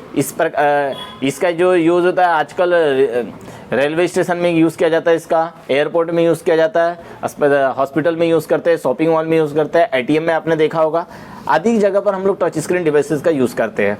नेक्स्ट हम लोग बात करेंगे इनपुट डिवाइस में बारकोड रीडर की। बारकोड रीडर आप लोगों ने देखा, जब भी कोई प्रोडक्ट होता है उसके ऊपर में एक कोड जो होता है आप लोगों ने देखा होगा, लाइन होती है ना, बार के रूप में, तो ऐसे कोड को बोला जाता है बारकोड रीडर, है ना। जिससे हम लोग क्या होता है, जो मैन्युफैक्चरिंग होता है, जब प्रोडक्ट की मैन्युफैक्चरिंग होती है तो प्रोडक्ट से संबंधित इसमें इन्फॉर्मेशंस होती है, जैसे उसका प्राइस क्या है, उसके साथ ही इसके मैन्युफैक्चरिंग डेट क्या है, ये सब चीज़ आप लोगों को बारकोड में छुपी हुई होती है। तो आप इससे आसानी से पता लगा सकते हैं कि इस कोड में क्या, मतलब बार कोड में क्या क्या इन्फॉर्मेशन होती है, मतलब एक प्रकार से बोला जाए तो प्रोडक्ट की इन्फॉर्मेशन होती है। बात करेंगे हम लोग नेक्स्ट जो होता है स्कैनर। स्कैनर मतलब होता है, ये क्या होता है, ये भी एक प्रकार का इनपुट डिवाइस है, जो क्या करता है, कंप्यूटर की जो हार्ड कॉपी होती है उसको सॉफ्ट कॉपी में इनपुट करने का काम करता है। मतलब हार्ड कॉपी को सॉफ्ट कॉपी में कन्वर्ट करना होता है, तो उसके लिए हम लोग स्कैनर का यूज़ करते हैं, ठीक। उसके बाद में हम लोग बात करेंगे, ये जो बात करते हैं, इसके बाद नेक्स्ट इनपुट डिवाइस होता है आपका OMR।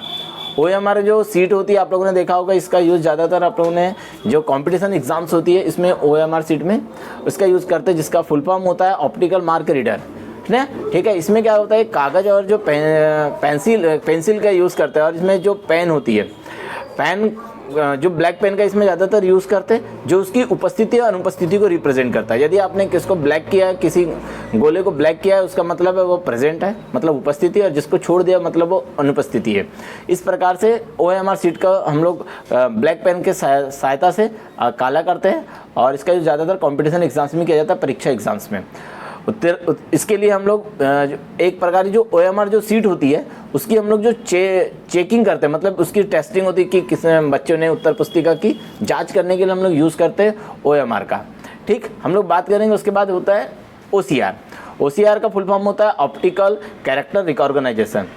ये एक प्रकार की ऐसी टेक्निक है जिसके द्वारा विभिन्न प्रकार के जो कैरेक्टर होते हैं, अक्षर होते हैं और या नंबर्स होते हैं, उनको आसानी से पढ़ा जा सकता है, ऐसे इसको बोलते हैं OCR, ठीक। हम लोग बात करेंगे इसके बाद आता है नेक्स्ट इनपुट डिवाइस होता है ATM। ATM आपने देखा ही होगा, जैसे इसका फुल फॉर्म होता है ऑटोमेटिक टेलर मशीन, है ना, जिसका यूज़ ज़्यादातर बैंक में किया जाता है, शॉपिंग मॉल में होता है, रेलवे स्टेशन में होता है, हवाई अड्डों पर भी किया जाता है, बस स्टैंड में भी होता है। महत्वपूर्ण और इंपॉर्टेंट जितने भी बाजार होते हैं, है ना, बड़े बड़े जो सार्वजनिक स्थान होते हैं, उन पर भी हम लोगों ने देखा होगा एटीएम होता है। तो ये जो होता है 24 घंटे 24x7 आवर्स सर्विस प्रोवाइड करता है, जिसको हम लोग बोलते हैं एटीएम। एक प्रकार की टच स्क्रीन भी डिवाइसेस लगी होती है इसमें। हम लोग बात करेंगे MICR जो होता है एक प्रकार का मैग्नेटिक इंक कैरेक्टर रिकॉर्गनाइजेशन होता है। इसका जो ज़्यादातर बैंकिंग डिपार्टमेंट करता है। बैंकिंग डिपार्टमेंट में आप लोगों ने देखा होगा जो चेक होता है, चेक में हम लोगों के पास जो कोड लिखे होते हैं, उसको जो कोड लिखे होते हैं वो OMR के माध्यम से लिखे होते हैं। या जो आप लोगों ने देखा होगा इसका यूज़ एटीएम में भी होता है। एटीएम में जो एक काली पट्टी होती है पीछे साइड में, उसमें भी MICR का यूज़ किया जाता है, ब्लैक पट्टी का, है ना, जिसमें कुछ कैरेक्टर छुपे होते हैं। ठीक, इसके बाद में हम लोग बात करेंगे, हम लोग यहाँ पर अब नेक्स्ट क्वेश्चन आता है हमारा आउटपुट डिवाइस। आउटपुट डिवाइस में हम लोग बात करेंगे, आउटपुट डिवाइस मतलब होता है ऐसा डिवाइस जिसके द्वारा हमें क्या होता है, एक प्रकार से सूचनाएं इंफॉर्मेशन की प्राप्ति होती है, ऐसे डिवाइस को बोला जाता है आउटपुट डिवाइस। ठीक, इसमें जो होता है आप लोगों को अलग अलग प्रकार के होते हैं। इसमें होता है मॉनिटर होता है, प्रिंटर होता है, आप लोगों का प्रोजेक्टर होता है, प्लॉटर होता है, ये सब हमारे, और जो स्पीकर होता है ये भी हमारे आउटपुट डिवाइस के उदाहरण हैं। ठीक, हम लोग बात करेंगे आउटपुट डिवाइस के अलग अलग नाम होते हैं, मतलब आउटपुट डिवाइस कौन कौन से होते हैं इसके बारे में देखेंगे नीचे। ये जो आउटपुट डिवाइस होता है आप लोगों को नेक्स्ट थर्ड क्वेश्चन है कि आउटपुट डिवाइस कौन कौन से होते हैं, तो आप लोगों को बताना है कि आउटपुट डिवाइस कौन कौन से होते हैं। तो आउटपुट डिवाइस फॉलोइंग टाइप्स के होते हैं, जैसे होता है monitor, printer, plotter, projector, sound card और एयरफोन। ये आप लोगों के सब ये डायग्राम भी आप लोगों को दिखाई दे रहे हैं और साथ में आपको स्क्रीन पर ये नाम भी दिखाई दे रहे हैं। आपको इसी प्रकार से एग्जाम में लिखते हुए आना है विद डायग्राम। चलो हम लोग बात करते हैं, पहला हम लोग आउटपुट डिवाइस की बात करते हैं मॉनिटर। मॉनिटर वैसे ही आपको पता है एक प्रकार का आउटपुट डिवाइस है जो क्या करता है, स्क्रीन के आउटपुट को रिप्रेजेंट करता है। ये अलग अलग वीडियो के फॉर्म में होता है, मतलब इसको बोलते हैं विजुअल डिस्प्ले यूनिट भी कहते हैं इसको। किसको? मॉनिटर को। इसको अलग अलग कलर के आधार पर डिवाइड किया गया है, 3 कलर के आधार पर इसको 3 भागों में डिवाइड किया गया है। पहला होता है मोनोक्रोम मॉनिटर। मोनोक्रोम मॉनिटर मतलब सीधी सीधी बात है, यह शब्द 2 शब्दों से मिलकर बना है, एक मोनो और एक क्रोम। क्रोम का मतलब, मोनो मतलब होता है सिंगल जिसको बोलते हैं एकल, और क्रोम का मतलब होता है कलर, मतलब ये सिंगल और कलर्स दोनों से मिलकर के बना होता है। लेकिन ये अगर हम लोग बात करें तो यह एक प्रकार का मॉनिटर जो होता है ब्लैक एंड वाइट के रूप में डिस्प्ले प्रोवाइड करता है, जिसको बोला जाता है मोनोक्रोम मॉनिटर। बात करते हैं ग्रे स्केल मॉनिटर की। ग्रे स्केल में जो मॉनिटर होता है ये आप लोगों को जो डिस्प्ले होता है वो ग्रे कलर में डिस्प्ले होता है। आपको जो भी चीज़ दिखाई देगी आप लोगों को वो ग्रे कलर में दिखाई देती है। ठीक, इसकी बात करते हैं। नेक्स्ट होता है कलर मॉनिटर। कलर मॉनिटर जो होता है RGB कलर का यूज़ करता है, मतलब अलग अलग रेड, ग्रीन और जो ब्लू कलर होता है इसके कॉम्बिनेशन से मिलकर के जो आपको डिस्प्ले होता है, जो दिखाई देता है आप लोगों को, उसको बोलते हैं कलर मॉनिटर। ठीक है, इसके ये रेजोल्यूशंस के ऊपर भी डिपेंड करता है ना, इसमें अलग अलग रेजोल्यूशंस होते हैं इसके आधार पर। और ये क्या होता है, इसकी जो बोला जाए कंप्यूटर मेमोरी में मॉनिटर को 16 से लेकर के 16 लाख तक के कलर आउटपुट के रूप में रिप्रेजेंट होता है। मतलब मॉनिटर बोला जाए तो मॉनिटर में 16 से लेकर के 16 लाख तक के कलर में इसको रिप्रेजेंट किया गया, अलग अलग भागों में रिप्रेजेंट किया गया उसके आधार पर। बात करेंगे हम लोग इसके नेक्स्ट आउटपुट डिवाइस होता है हमारे पास प्रिंटर। प्रिंटर आपको पता ही है प्रिंटर क्या है। प्रिंटर एक प्रकार का बोला जाए तो, प्रिंटर एक प्रकार अगर बोला जाए तो आप लोगों ने देखा होगा कागज़ पर किसी भी इंफॉर्मेशन को प्रिंट करने के लिए हम लोग यूज़ करते हैं प्रिंटर का। ये एक प्रकार के आउटपुट डिवाइस के रूप में काम होता है, जो क्या करता है हार्ड कॉपी के रूप में आपको रिप्रेजेंट करता है जानकारी को। बात करेंगे इसमें जो होता है हम लोग ये प्रिंटर की अगर बोला जाए, प्रिंटर एक ऐसा आउटपुट डिवाइस है जो सॉफ्ट कॉपी को क्या करता है हार्ड कॉपी में क्या करता है कन्वर्ट करता है, जिसको बोलते हैं हम लोग प्रिंटर। ठीक है, आपको डायग्राम में बना करके आना है। प्रिंटर के अगर हम लोग बात करेंगे तो इसको हम लोग विस्तार से नीचे देखेंगे। अगर आप लोगों को कौन कौन से इनपुट डिवाइस क्वेश्चन आते हैं तो आप लोग ऐसा नॉर्मल तरीके से आप लोग उसको रिप्रेजेंट कर सकते हैं, लेकिन आपको जब प्रिंटर को विस्तार से बताया जाएगा कि प्रिंटर के बारे में लिखना है तो विस्तार से उसके टाइप्स को भी लिखना है। हम लोग नीचे देखेंगे आगे जैसा लिखा हुआ है।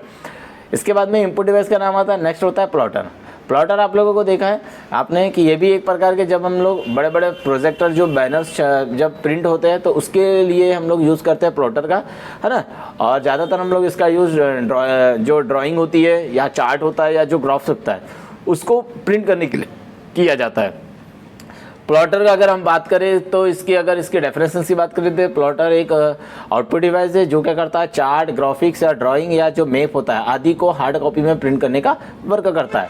प्लॉटर होते हैं दो प्रकार के, एक होता है ड्रम पेन प्लॉटर, एक होता है फ्लैट बेड प्लॉटर। ठीक, दो प्रकार के होते हैं आपके प्लॉटर। बात करेंगे नेक्स्ट आउटपुट डिवाइस होता है हमारा साउंड कार्ड और स्पीकर, है ना। साउंड कार्ड जो स्पीकर होता है हमें क्या होता है, जिसके माध्यम से आप लोग गाना को आसानी से सुन सकते हैं, इसको बोला जाता है स्पीकर। ठीक है, अब ये साउंड जो कार्ड होता है, साउंड कार्ड क्या होता है, आप लोगों के वॉइस जनरेट करता है। मतलब ये बोला जाता है स्पीकर ध्वनि की मतलब सीधा सीधा बोलता है कंप्यूटर में जो एक प्रकार का कनेक्टिविटी लगी जाती है, उसके द्वारा आपको क्या करता है, साउंड कार्ड के माध्यम से आप लोगों को स्पीकर कनेक्टेड होते हैं, उसके द्वारा आप आसानी से साउंड को सुन सकते हैं। इसमें जो होता है साउंड कार्ड जो होता है MIDI का यूज़ करता है, मतलब ये MIDI को सपोर्ट करता है, म्यूजिकल इंस्ट्रूमेंट डिजिटल इंटरफेस को सपोर्ट करता है ना। ये बोला जाए तो संगीत सुनने का इसका यूज़ करते हैं हम लोग, संगीत या गाने सुनने के लिए इसका यूज़ करते हैं। साउंड कार्ड दो तरीके से डिजिटल डाटा को एनालॉग सिग्नल में बदलता है। मतलब जो होता है साउंड जो होता है, साउंड कार्ड जो होता है डिजिटल डाटा को क्या करता है, एनालॉग सिग्नल में बदलता है। इसके बाद में हम लोग बात करेंगे प्रोजेक्टर की। प्रोजेक्टर भी एक प्रकार का आउटपुट डिवाइस है ना। इसमें क्या होता है, प्रोजेक्टर का यूज़ करके हम लोग प्रोजेक्टर का यूज़ करके चित्र या जो वीडियो होता है उसको प्रेजेंटेशन के रूप में प्रदर्शित कर सकते हैं श्रोताओं के बीच। ठीक है, प्रोजेक्टर भी अलग अलग प्रकार के होते हैं। वीडियो प्रोजेक्टर होता है, एक मूवी प्रोजेक्टर होता है, एक होता है स्लाइडर प्रोजेक्टर। ठीक, अब हम लोग बात करेंगे नेक्स्ट क्वेश्चंस की। क्वेश्चन नंबर 3, क्वेश्चन नंबर 3 में दिया गया है कि मॉनिटर क्या होते हैं, मॉनिटर कितने प्रकार के होते हैं, इसकी विशेषता बताइए। मतलब आपको इसमें मॉनिटर के बारे में लिखना है कि मॉनिटर क्या होता है ना। मॉनिटर जो होता है एक प्रकार का आउटपुट डिवाइस है जो क्या करता है, आपको सॉफ्ट कॉपी के रूप में, स्क्रीन के रूप में आपको रिप्रेजेंट करता है कलर के रूप में। ठीक है, कलर के रूप में आपको सेम इसके पहले बताया मैंने, कलर के रूप में नेक्स्ट प्रकार जैसे मोनोक्रोम होता है, एक ग्रे होता है और एक बताया था कलर मॉनिटर। ये मॉनिटर के प्रकार होते हैं। सेम उसी प्रकार से अगर हम लोग बात किया जाए मॉनिटर के प्रकार की, तो मॉनिटर के प्रकार के हम लोग मॉनिटर होते हैं आप लोगों के CRT मॉनिटर होता है, एक फ्लैट पैनल मॉनिटर होता है, एक LCD मॉनिटर होता है, एक LED मॉनिटर होता है। ठीक है, सेम आप लोगों को CRT मॉनिटर आएगा तो आप लोगों को पता है, जैसे आप लोगों को दिख रहा होगा CRT मॉनिटर पहले यूज़ करते थे, काफ़ी बड़ा होता था। पिक्चर जो टीवी होती थी पुराने ज़माने की उसके समान ही होता है। इसमें एक कैथोड रे ट्यूब लगी होती थी, मतलब एक प्रकार की ट्यूब लगी थी, और साथ ही इसमें एक इलेक्ट्रॉन गन भी होता है। और इलेक्ट्रॉन गन की जो होते इलेक्ट्रॉन्स को में जो इलेक्ट्रॉन बीम से बनता था, और जिसमें कैथोड रे का से क्या होते हैं, इलेक्ट्रॉन जनरेट होते थे। ठीक है, ये जो इसमें हम लोग बात करते हैं, इसमें अलग अलग प्रकार के पिक्सल चमकने लगता है। जैसे हम लोग देखा होगा इलेक्ट्रॉन जो बीम होती है स्क्रीन से जब टकराती है तो उसमें क्या होते हैं, पिक्सल्स चमकने लगते हैं, और वही जो पिक्सल जो चमक रहा है वो स्क्रीन पर इमेज या इमेज के रूप में आपको दिखाई देते हैं, जिसको बोला जाता है हम लोग CRT मॉनिटर। ये आप लोगों को डायग्राम भी दिखाई दे रहा है, ये पुराने ज़माने की जो टीवी होती है उसके जैसे ही होता है, ऐसे मॉनिटर को बोला जाता है CRT मॉनिटर। हम लोग बात करेंगे अब LCD मॉनिटर की, है ना, लिक्विड क्रिस्टल डिस्प्ले। ठीक, ये थोड़ा सा एडवांस है आप लोगों का, जो आप लोगों का बोला जाए CRT मॉनिटर का थोड़ा सा एडवांस वर्जन था आप लोगों का LCD मॉनिटर। ठीक है, इसमें लिक्विड क्रिस्टल डिस्प्ले होता है, एक प्रकार से बोला जाए तो इसमें लिक्विड का यूज़ किया जाता है। ठीक, जिसमें लिक्विड क्रिस्टल डिस्प्ले का यूज़ होता है। ये एक डिजिटल टेक्नोलॉजी होती है ना, जिसकी फ्लैट सतह पर क्या होता है, क्रिस्टल के माध्यम से आकृतियाँ बनती है ना, उसको बोला जाता है, हम लोग बोलते हैं LCD। सामने आप लोगों के पास उसमें आंसर पूरा लिखा हुआ है स्क्रीन पर, आप देख सकते हैं, पढ़ सकते हैं। सेम डायग्राम भी आपको बनाना है। उसके बाद होता है फ्लैट पैनल। फ्लैट पैनल आप लोगों ये न्यू एडवांस टेक्नोलॉजी है। नेक्स्ट बोला जाए तो LCD से एडवांस टेक्नोलॉजी होती है, जिसमें लिक्विड क्रिस्टल डिस्प्ले का भी यूज़ होता है। सेम इसका ज़्यादातर इस जो बोला जाए फ्लैट पैनल मॉनिटर का यूज़ करते हैं हम लोग, जो लैपटॉप की जो स्क्रीन होती है उस पर लगाया जाता है ज़्यादातर। ठीक है, लैपटॉप आदि में इसका यूज़ किया जाता है। बात करेंगे इसके मॉनिटर के लक्षण की बात, इसको हम लोग बोला जाए फ्लैट पैनल को हम लोग CRT मॉनिटर के भी नाम से जानते हैं। अब इसको बोला जाए तो CRT मॉनिटर की भी एक टेक्निक्स होती है। सेम आपने देखा होगा, आपने LED नाम सुना होगा, है ना। तो LED के ही बारे में अगर हम लोग बात करें तो एक प्रकार के मॉनिटर को LED के भी आपको देखो ऊपर बताया गया है कि LED क्या होता है आप लोगों को, है ना। लाइट इमिटिंग डायोड का यूज़ होता है, यहाँ लिखा हुआ नहीं है, आपको इसको भी थोड़ा सा अच्छे से पढ़ के जाना है। LED क्या होती है ना, लाइट इमिटिंग डायोड, उसके बारे में आपको पढ़ कर जाना है। एग्जाम में आपको पूरे को प्रकार को अच्छे से विस्तार से समझाना है।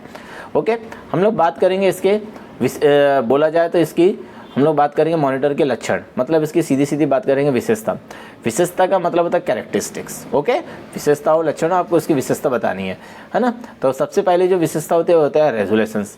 रेजोल्यूशंस आप लोगों को पता है छोटे छोटे डॉट से मिल करके पिक्सल्स का निर्माण होता है, पिक्सल से मिल करके एक पूरे पिक्चर का निर्माण होता है जिसको बोला जाता है रेजोल्यूशन। रेजोल्यूशंस अलग अलग प्रकार के होते हैं, जैसे यहाँ पर आपको बताया गया एग्जाम्पल के रूप में 640 × 480 ये रेजोल्यूशंस होते हैं। ऐसे बहुत सारे रेजोल्यूशंस होते हैं, है ना, जिसमें जो होते हैं आप लोगों की जो स्क्रीन होती है, स्क्रीन जो डॉट्स होते हैं वो कॉलम और रो के रूप में बटे हुए रहते हैं। मतलब जो छोटे छोटे जो डॉट होते हैं वो स्तंभ या पंक्ति के रूप में बटे हुए रहते हैं, मतलब कॉलम के रूप में बटे होते हैं, इसको बोलते हैं रेजोल्यूशन। बात करेंगे हम लोग रिफ्रेश रेट की। रिफ्रेश रेट मतलब जो कंप्यूटर में जब हम लोग कंप्यूटर को जितनी हम लोग जब रिफ्रेश करते हैं और जितनी स्पीड से उसकी क्लियरिटी होती है उसी को उसका रिफ्रेश रेट कहा जाता है। ठीक, उसके बाद होती है हम लोग बात करेंगे डॉट पिच। डॉट पिच क्या होती है, जब हम लोग छोटे छोटे जो जब मॉनिटर्स जब हम लोग पिक्सल्स जब बनते हैं तो छोटे छोटे डॉट्स का यूज़ किया जाता है। तो ये जो डॉट्स की जो दूरियां होती है हॉरिजॉन्टल और वर्टिकली, इनकी जो बीच में जो दूरियां होती है उसको रिप्रेजेंट करता है उसका डॉट पिच। ठीक है, अलग अलग प्रकार के डॉट पिच में आप लोगों ने देखा होगा, देखो लिखा हुआ है कलर मॉनिटर का जो डॉट पिच होता है 0.515 mm होता है, से लेकर के कितना होता है 0.3 mm तक की होती है। मतलब कलर जो मॉनिटर होते हैं उनकी क्लियरिटी काफ़ी अच्छी होती है। हम लोग बात करेंगे इसके बाद में, इसके अंतर्गत एक और विशेषता आती है बिट मैप। बिट मैप का यूज़ होता है आप लोगों ने देखा होगा टेक्स्ट को डिस्प्ले करने के लिए किया जाता है ना। इसमें पिक्सल्स की संख्या सीमित होती है, मतलब इसमें जो पिक्सल्स होते हैं इसमें बहुत ही कम होते हैं, न्यूनतम मतलब इसके लिए होती है। इसका जो ज़्यादातर है ना जिसमें टेक्स्ट का निर्माण किया जाता है, मतलब बिट मैप का जो होता है, बिट मैप मतलब होता है सीधा सीधा इसके सहायता से आप लोग टेक्स्ट का निर्माण कर सकते हैं और ग्राफिक्स को विकसित करने के लिए इस टेक्निक का भी उपयोग किया जाता है। ठीक, मतलब ये बोला जाए तो टेक्स्ट और जो ग्राफिक्स होती है दोनों को रिप्रेजेंट करने के लिए बिट मैप का यूज़ करता है। ठीक है, और उसको उससे मिलकर के उसके ग्राफिक्स और जो पिक्सल्स होते हैं उसका निर्माण होता है, उसको कंट्रोल करने का भी काम करता है।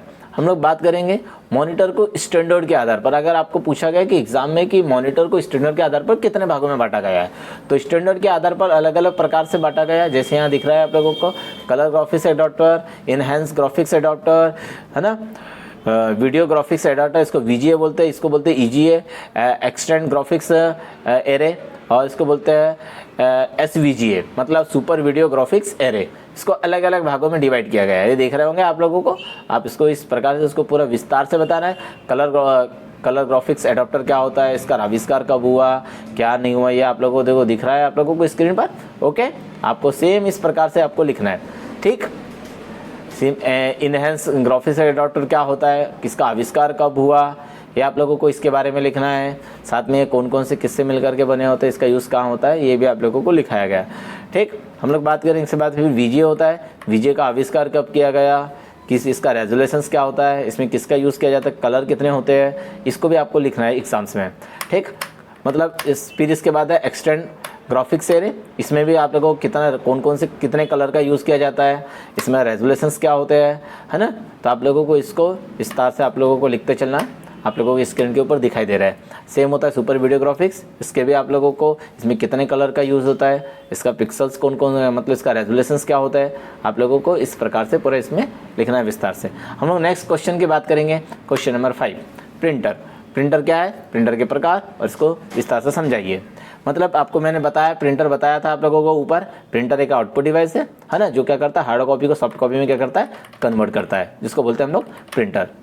हम लोग बात करेंगे प्रिंटर जो होता है, प्रिंटर को अलग अलग दो प्रकार से में बांटा गया है। एक होता है इम्पैक्ट प्रिंटर, है ना, एक होता है आपका इम्पैक्ट प्रिंटर और एक होता है नॉन इम्पैक्ट प्रिंटर।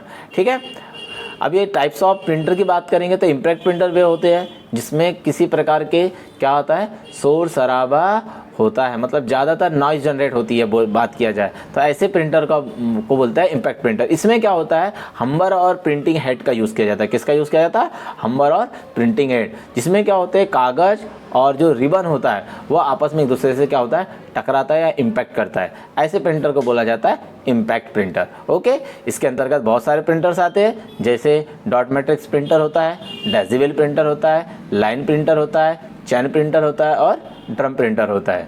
चलो हम लोग बात करते हैं इसमें आप लोगों को विस्तार से पूछा गया टाइप्स क्या होता है, तो आपको पूरे टाइप्स को बताना है। जैसे डॉट मैट्रिक्स प्रिंटर्स होते क्या है, इसमें कौन कौन से कंपोनेंट्स का यूज़ करते हैं। जैसे इसमें प्रिंटिंग हेड का यूज़ होता है, पिन्स होती है ना, इसमें मैट्रिक्स बना होता है, इसमें कितनी कितनी पिन बनी होती है, इसको विस्तार से आप लोगों को लिखना है। साथ ही इसमें आप लोगों की इसकी स्पीड कितनी होती है, क्या होती है, आप लोगों को इसकी स्पीड को किससे मेज़र करते हैं। आपको पता है डॉट मैट्रिक्स का कैरेक्टर पर सेकंड के हिसाब से हम लोग इसको मेज़र करते हैं। तो आप लोगों को विद डायग्राम के साथ आप लोगों को एग्जाम्स में लिख करके आना है। हम लोग ज़्यादा नहीं बात करेंगे, हम लोग थोड़ा सा इसको शॉर्ट में बनाएंगे, काफ़ी वीडियो लंबी हो रही है इसलिए हम इसको थोड़ा सा शॉर्ट में चलते हैं। इसके बाद नेक्स्ट जो प्रिंटर है डेसिबल प्रिंटर। डेसिबल प्रिंटर में जो होता है आप लोगों का फ़ॉन्ट सॉलिड होता है ना। आप लोगों को ये डायग्राम भी बनाना है, एक पंखुड़ी टाइप की बनाना है आपको, चक्र बना करके, और उनमें कैरेक्टर को लिखना है ना। ऐसे प्रिंटर को इसमें साथ में आप लोगों को दिया हुआ है। इसमें प्रिंटिंग हेड लगी होती है, जो क्या होता है पेपर पर स्टिक होता है, हम्बर भी लगा होता है, इसमें सब चीज़ होता है। आपको लिखा हुआ है, आप अच्छे से पढ़ लें, ठीक है। उसी प्रकार से होता है लाइन प्रिंटर। लाइन प्रिंटर मतलब एक प्रकार का इम्पैक्ट प्रिंटर होता है। इसकी जो स्पीड होती है ना, हाई स्पीड वाले प्रिंटर होते हैं, इसको बोलते हैं लाइन प्रिंटर। ये एक बार में एक लाइन को प्रिंट करता है, मतलब ये बोला जाए तो ये लाइन पर मिनट के हिसाब से कार्य करता है, ठीक है। हम बात करेंगे लाइन प्रिंटर। इसमें आप लोगों का आता है प्रिंटर, एक होता है ड्रम प्रिंटर, एक होता है चैन प्रिंटर, एक होता है बैंड प्रिंटर। ड्रम जो प्रिंटर होता है आप लोगों का अलग अलग प्रकार के होते हैं। ड्रम के आकार का होता है, इसमें कैरेक्टर छपे होते हैं, और जैसे ही इसको रोटेट किया जाता है कैरेक्टर आपके क्या होते हैं प्रिंट होते हैं। इसका डायग्राम भी आपको बनाना है एग्जाम्स में अच्छे से। चलो हम लोग बात करते हैं इसके बाद है चैन प्रिंटर। इनमें देखो जैसे आपको डायग्राम में दिख रहा है चैन लगी हुई है, चैन पे प्रत्येक जो इसमें अलग अलग प्रकार के कैरेक्टर छपे हुए रहते हैं चैन पे, और जैसे होता है इसमें पेपर और हम जो रिबन्स होती है वो आपस में एक दूसरे पे टकराते हैं, हम्बर भी लगा होता है, इससे टकराते तो आपके पेपर पर प्रिंट होने लगता है, ठीक। तो चैन प्रिंटर ये लिखा हुआ है आपके सामने। हम लोग बात ज़्यादा नहीं करेंगे, समय लेंदी होते जा रहा है आपका वीडियो। हम लोग बात करेंगे चैन प्रिंटर। चैन प्रिंटर जो होता है आप लोगों का है ना, आपको बताया सेम उसी प्रकार से बैंड प्रिंटर भी होता है, सेम कॉम्बिनेशन होता है चैन प्रिंटर का। इसमें भी आप लोगों के बैंड के रूप में आप लोगों को कैरेक्टर होता है, और उसका प्रिंटिंग हेड होती है, जिसमें आपको हम्बर उसमें क्या होता है one by one line by line क्या करता है कैरेक्टर को प्रिंट करता है। इसके बाद हम लोग बात करेंगे इम्पैक्ट प्रिंटर की। इम्पैक्ट प्रिंटर के अंतर्गत आप लोगों के इसमें मतलब ऐसा प्रिंटर जिसमें क्या होता है प्रिंटिंग हेड है ना, और जो पेपर होता है उसके बीच में किसी प्रकार का संपर्क नहीं होता, मतलब इसमें सीधा सीधा जाए लेज़र प्रिंटिंग की जाती है। मतलब इसकी जो स्पीड होती है बोला जाए तो ये एक बार में एक लाइन या बोला जाए तो पेज को प्रिंट करके देखता है। इसकी जो क्वालिटी होती है काफ़ी हाई होती है। इसके अंतर्गत जो प्रिंटर आता है वो आता है laser printer, photo printer, impact printer, portable printer है ना, मल्टी फंक्शनल प्रिंटर, और एक होता है थर्मल प्रिंटर, ओके। बात करेंगे हम लोग जो लेज़र प्रिंटर होता है, आपको डायग्राम भी बनाना है लेज़र प्रिंटर। इसका आविष्कार कब हुआ, इसमें किसका इसका यूज़ किया, इसका कॉलर मतलब इसका सबसे पहले रेट क्या था, ठीक है, उसका आपको विस्तार से लिखना है। जैसे यहाँ पर बताया इसका DPI मतलब क्या होता था, इसकी क्वालिटी कैसी होती है, ये आप लोगों को लिखना है, ठीक है। लेज़र प्रिंटर की विशेषता बताई गई है, जैसे आपको उच्च रेजोल्यूशंस, उच्च प्रिंटिंग गति, मतलब हाई स्पीड होती है इसकी, बड़ी मात्रा में मतलब बहुत ज़्यादा मात्रा में आप इस पर प्रिंटिंग कर सकते हैं। इसकी जो कॉस्टिंग होती है वो कम होती है, ठीक है। इसके बाद में इसकी कमियां मतलब इंकजेट प्रिंटर से अधिक महंगा होता है, टोनर तथा डम बदलना महंगा होता है, ठीक है। इंकजेट प्रिंटर से बड़ा और भारी होता है। बात करेंगे थर्मल प्रिंटर भी आप लोगों को कभी कभी पूछ लेता है, तो आप लोगों के सामने ये दिखा रहा हूँ मैं आप लोगों को स्क्रीन पर। थर्मल प्रिंटर होता क्या है ना, आप लोग ये मॉल में जाते होंगे, आप लोगों ने देखा होगा, उसमें ज़्यादातर यूज़ करता है। बहुत छोटा प्रिंटर होता है लेकिन इसकी स्पीड काफ़ी फास्ट होती है, ठीक है। ATM मशीन में किया जाता है इसका यूज़ ज़्यादातर, आपने देखा होगा ATM मशीन में एक रिसिप्ट निकलती है, उसके लिए यूज़ करते हैं हम लोग थर्मल प्रिंटर का, ठीक है। फोटो प्रिंटर जो होता है आप लोगों का बोला जाए तो ये फोटो प्रिंटर होता है, आप लोगों को दिख रहा है, ठीक है। फ़ोटो को प्रिंट करने के लिए हम लोग यूज़ करते हैं फोटो प्रिंटर का, ठीक है। इसमें अलग अलग साइज़ में हम लोग फ़ोटो बनाते हैं, 2x6 के, इसमें A4 साइज़ में भी आप बना सकते हैं। इसमें कलर 3 कलर का यूज़ होता है ज़्यादातर, सैन का होता है, मैगजेंडा का होता है, और एक ब्लैक कलर का यूज़ होता है ज़्यादातर। मतलब ये 3 कलर के कॉम्बिनेशन से पूरे मल्टी कलर बनते हैं, जिससे आप फोटो को अच्छे से क्या कर सकते हैं प्रिंट कर सकते हैं।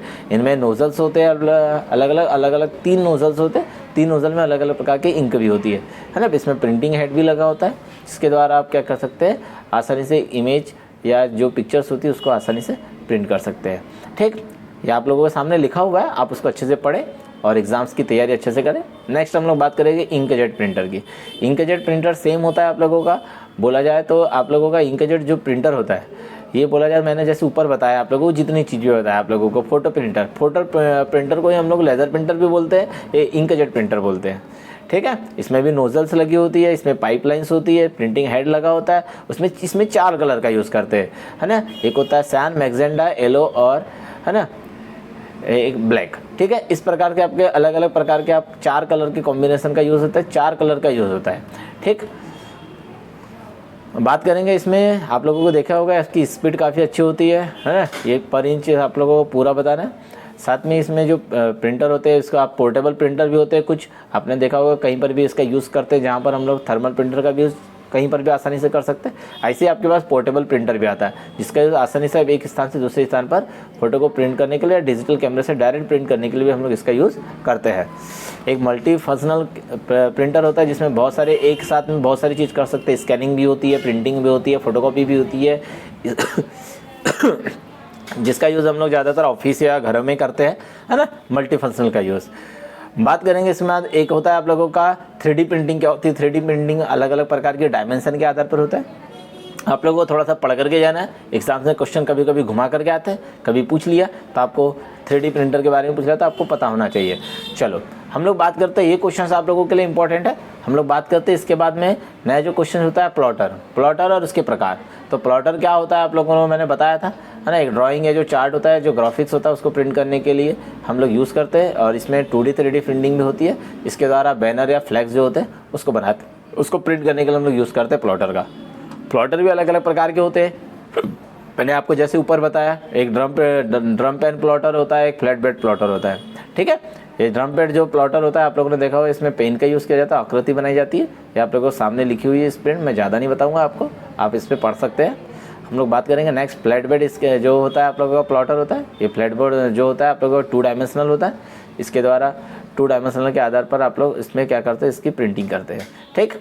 इसके बाद में आप लोगों को कभी कभी शॉर्ट में पूछ सकता है, टिप्पणी पूछ सकता है कि साउंड कार्ड क्या होता है, स्पीकर क्या होता है। तो आप लोगों को साउंड कार्ड और स्पीकर के बारे में मैंने पहले ही बता चुका हूँ, इसलिए मैं इसको ज़्यादा लेंदी नहीं करूँगा वीडियो। हम लोग बात करेंगे नेक्स्ट, हम लोग आते हैं यूनिट नंबर 3 पे। यूनिट नंबर 3 में आप लोगों को पूछा जाता है कि प्राइमरी और जो सेकेंडरी मेमोरी होती है उसमें अंतर पूछा जाता है। तो प्राइमरी मेमोरी क्या होती है आप लोगों की, सेकेंडरी मेमोरी क्या होती है आप लोग देख रहे होंगे, है ना। प्राइमरी मेमोरी क्या होती है आप लोगों को मैंने बताया, है ना, जिसको बोलते हैं अस्थायी मेमोरी, मतलब जिसमें कंप्यूटर बंद होने पर आपका जो डाटा होता है वो क्या जाता है, नष्ट हो जाता है, ठीक है। अपेक्षाकृत क्या होती है, ये महंगी होती है ना। कार्य करने की स्पीड क्या होती है इसकी, फास्ट होती है। इस सिस्टम में स्थायी रूप से लगी होती है, मतलब एक प्रकार से इसको लगाया जाता है मदरबोर्ड के ऊपर, है ना। ये स्थान से एक दूसरे स्थान पर नहीं ले जाया जा सकता, मतलब इस मेमोरी को कंप्यूटर में ही रखना पड़ेगा आपको, इसको इस एक स्थान से दूसरे स्थान पर लेकर के नहीं जा सकते। इसका जो एक्सेस टाइम को होता है वो प्राइमरी मेमोरी इफेक्ट करता है।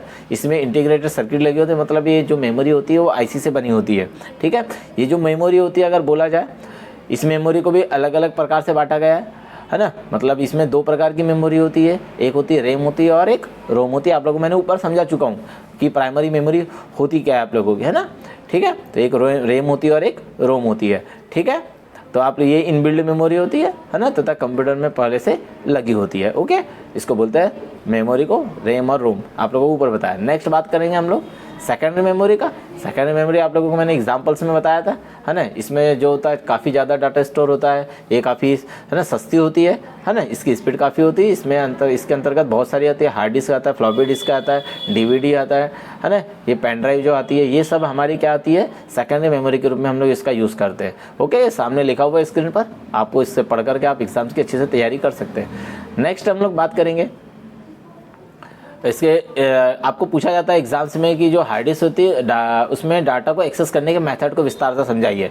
तो आप लोगों की इसमें जो हार्ड डिस्क होती है, हार्ड डिस्क में डाटा को जो बोला जाता है एक्सेस करने की 3 मेथड होती है। एक होती है डायरेक्ट एक्सेस मेथड, एक होती है सीक्वेंशियल और एक होता है इंडेक्स सीक्वेंशियल मेथड। तो आप लोगों के पास ये जो डायरेक्ट एक्सेस मेथड होती है ना, उसमें हम लोग कोई भी चीज़ को डायरेक्ट एक्सेस कर सकते हैं, है ना। ज़्यादातर उदाहरण के लिए देखा होगा ग्रामोफोन और जो ऑडियो जो कैसेट होती है उसके लिए यूज़ हम लोग करते हैं डायरेक्ट एक्सेस मेथड का, ओके। हम लोग बात करेंगे सीक्वेंशियल एक्सेस मेथड की। सीक्वेंशियल एक्सेस मेथड, इसमें जो होता है डाटा जो होता है एक सीक्वेंस क्रम में अरेंज होता है ना। मतलब पुराने ज़माने में हम लोग इसका यूज़ करते थे ज़्यादातर, ठीक है। इसमें ज़्यादातर आप लोगों ने देखा होगा ऑडियो और जो वीडियो टेप होती है कैसेट, उसके लिए हम लोग यूज़ करते थे सिक्वेंशियल एक्सेस मेथड का, ठीक है। और बड़ी बड़ी कंपनीज का जो यूज़ होता है डाटा का बैकअप लेने के लिए भी हम लोग किसका यूज़ करते थे, सिक्वेंशियल एक्सेस मेथड का यूज़ करते हैं। बात आती है एक इंडेक्स सिक्वेंशियल मेथड का, ठीक है। इसका भी यूज़ बहुत ज़्यादातर लोग करते हैं, है ना। इसमें जो होता है एक इंडेक्स के माध्यम से 1 बाय 1 डाटा स्टोर होता है, ठीक है। और इसमें किसी भी डाटा को खोजना, है ना, बोला जाए तो ढूंढना आसान नहीं होता, ठीक है। मतलब डाटा जो होता है इंडेक्स के फॉर्म में जो रिकॉर्ड होता है, ठीक। तो आपको यहाँ से देखना है, आप लोगों को सामने स्क्रीन पर दिख रहा है क्या है। बात करेंगे इसके secondary storage device. Next question, secondary storage device क्या होता है इसको समझाइए। आपकी सेकेंडरी स्टोरेज डिवाइस होती क्या है, मतलब आप लोगों को इसके बारे में बताना है। आप लोगों ने ये जो डायग्राम आप लोगों को जितने भी दिखाई दे रहे हैं ये सब सेकेंडरी स्टोरेज डिवाइस के, ठीक है। आप लोगों को मैंने बताया जो हार्ड डिस्क होता है, आप लोगों का एक्सटर्नल हार्ड डिस्क होती है, पेन ड्राइव होती है, CD होती है, मेमोरी कार्ड होता है, आप लोगों का फ्लॉपी डिस्क होती है, ये सब हमारी सेकेंडरी मेमोरी आती है। सेकेंडरी मेमोरी में आप लोगों को उसके बारे में पूरे लिखना है। जैसे यहाँ पर आपको बताया हार्ड डिस्क के बारे में, तो हार्ड डिस्क क्या होती है ना, इसके बारे में आप लोगों को लिख करके आना है सेकेंडरी मेमोरी में। फिर फ्लॉपी डिस्क के बारे में लिख करके आना है, विद डायग्राम भी बना करके आना है आपको। जैसे यहाँ डायग्राम जैसे बता रहा हूँ मैं आप लोगों को, वैसे ही लगभग स्ट्रक्चर उसका थोड़ा सा बना करके आना है, ओके।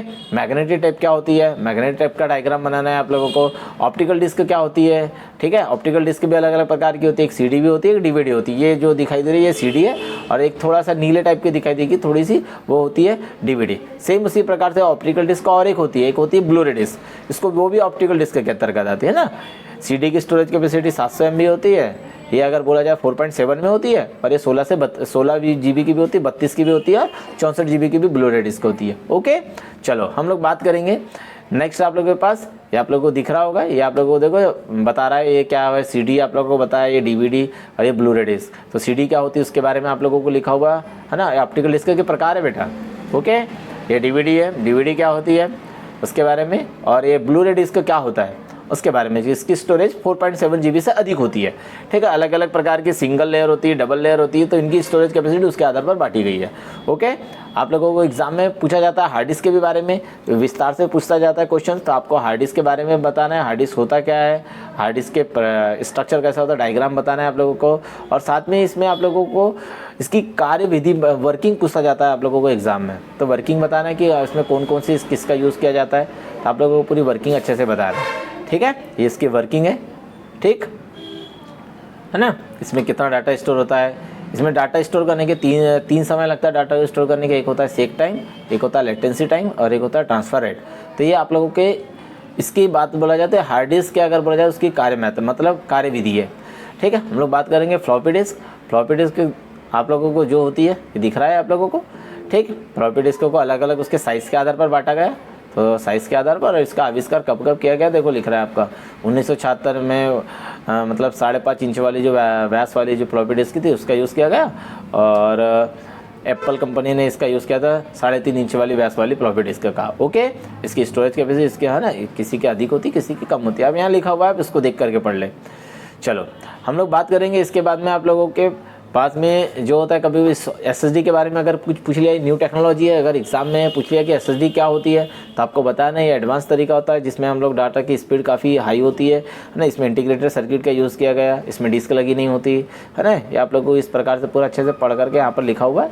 अलग अलग साइज़ में भी आप लोगों की SSD आती है। और इसकी विशेषता बोला जाए तो इसकी विशेषता भी आप लोगों को दिखाया गया, बताया गया, ठीक है। लॉन्ग टाइम ज़्यादा होता है और इसके कुछ कमियाँ भी होती है, आप लोगों की कमियाँ भी आप लोगों के सामने है। चलो हम लोग बात करते हैं नेक्स्ट 4th यूनिट की। 4th यूनिट में आप लोगों को पूछा जाता है सॉफ्टवेयर और इसकी आवश्यकता क्यों होती है, मतलब सॉफ्टवेयर होता क्या है उसके बारे में आप लोगों को लिख करना है। आप लोगों के जितने भी सॉफ्टवेयर होते हैं आप लोगों को पता है, छोटे छोटे प्रोग्राम से मिलकर के सॉफ्टवेयर का निर्माण होता है ना। सॉफ्टवेयर जो होते हैं आप लोगों ने देखा होगा, बहुत बड़े जब हम लोग किसी प्रोग्राम को डेवलप करते हैं तो उसके लिए हम लोग प्रोग्रामिंग लिखी जाती है। प्रोग्रामिंग लिखने के बाद में आपके पास सॉफ्टवेयर का निर्माण होता है, ठीक है। अलग अलग प्रकार के सॉफ्टवेयर्स होते हैं, है ना। और जितने भी डिवाइसेस होते हैं, वो जो डिवाइसेस होते हैं वो जो वर्क करते हैं तो ये सब सॉफ्टवेयर के माध्यम से करते हैं, है ना। इसके उदाहरण अगर बोला जैसे अलग अलग प्रकार के जो होते हैं, वर्ड प्रोसेसिंग होता है, ऑपरेटिंग सिस्टम होता है, प्रेजेंटेशन, ये जब MS Word, Excel, PowerPoint जो होता है, ये इनके लिए भी कोड लिखे जाते हैं, प्रोग्राम्स लिखे जाते हैं। इन प्रोग्राम्स के आधार पर हमारे पूरे सॉफ्टवेयर का निर्माण होता है, ठीक। आप लोग इसको अच्छे से पढ़ लें, क्या होता है सॉफ्टवेयर का, होता क्या है, डेफिनेशन से अगर बात करें तो सॉफ्टवेयर होता क्या है, ठीक है। नीड ऑफ सॉफ्टवेयर, सॉफ्टवेयर की आवश्यकता कब होती है है ना, क्यों होती है तो आप लोगों को पता होना चाहिए, ये सामने स्क्रीन पर लिखा हुआ है। ओके, तो आप लोगों को इसके बारे में लिखना है ना। कंप्यूटर को चालू करने के लिए, पत्र टाइप करने के लिए, चार्ट बनाने के लिए, प्रेजेंटेशन देने के लिए, डाटा को मैनेज करने के लिए और इंटरनेट का यूज़ करने के लिए। बात करेंगे इसके सॉफ्टवेयर अलग अलग प्रकार के होते हैं, टाइप्स ऑफ सॉफ्टवेयर, है ना। एक होता है सिस्टम सॉफ्टवेयर, एक होता है एप्लीकेशन सॉफ्टवेयर, एक होता है आपका यूटिलिटी सॉफ्टवेयर बेटा, ठीक है। सिस्टम सॉफ्टवेयर आप लोगों को पता है क्या होता है ना, जो आपके जो होता है हार्डवेयर, और जो हार्डवेयर को मैनेज करने का काम और कंट्रोल करने का काम किसका होता है, सिस्टम सॉफ्टवेयर का होता है। ओके, बात करेंगे हम लोग ये जो बात करते हैं हम लोग जो सिस्टम सॉफ्टवेयर होते हैं वो अलग अलग प्रकार के उसमें होते हैं, इसमें अलग अलग प्रकार के बोला जाए तो यूज़ किया जाता है, मतलब अलग प्रकार के प्रोग्राम्स का यूज़ किया जाता है। जैसे ऑपरेटिंग सिस्टम होता है, कंपाइलर होता है, इसमें इंटरप्रेटर का यूज़ होता है, असेंबलर होता है, लिंकर होता है, लोडर होता है और डिबगर होता है, ठीक है। ये इसका यूज़ किया जाता है, ये कंपोनेंट्स होते हैं आपके, है ना। आपके सब सॉफ्टवेयर हम लोग बनाते हैं ना, तब सिस्टम सॉफ्टवेयर जब होते हैं उनके अंदर होते हैं अलग अलग कंपोनेंट्स, ठीक। सेम उसी प्रकार से ऑपरेटिंग सिस्टम होता है। ऑपरेटिंग सिस्टम क्या होता है आप लोगों को पता है, कंप्यूटर को चालू करते समय हम लोग जब कंप्यूटर लोड करता है किसी भी चीज़ को तो बूट करते समय हम लोग ऑपरेटिंग सिस्टम का यूज़ करते हैं, है ना।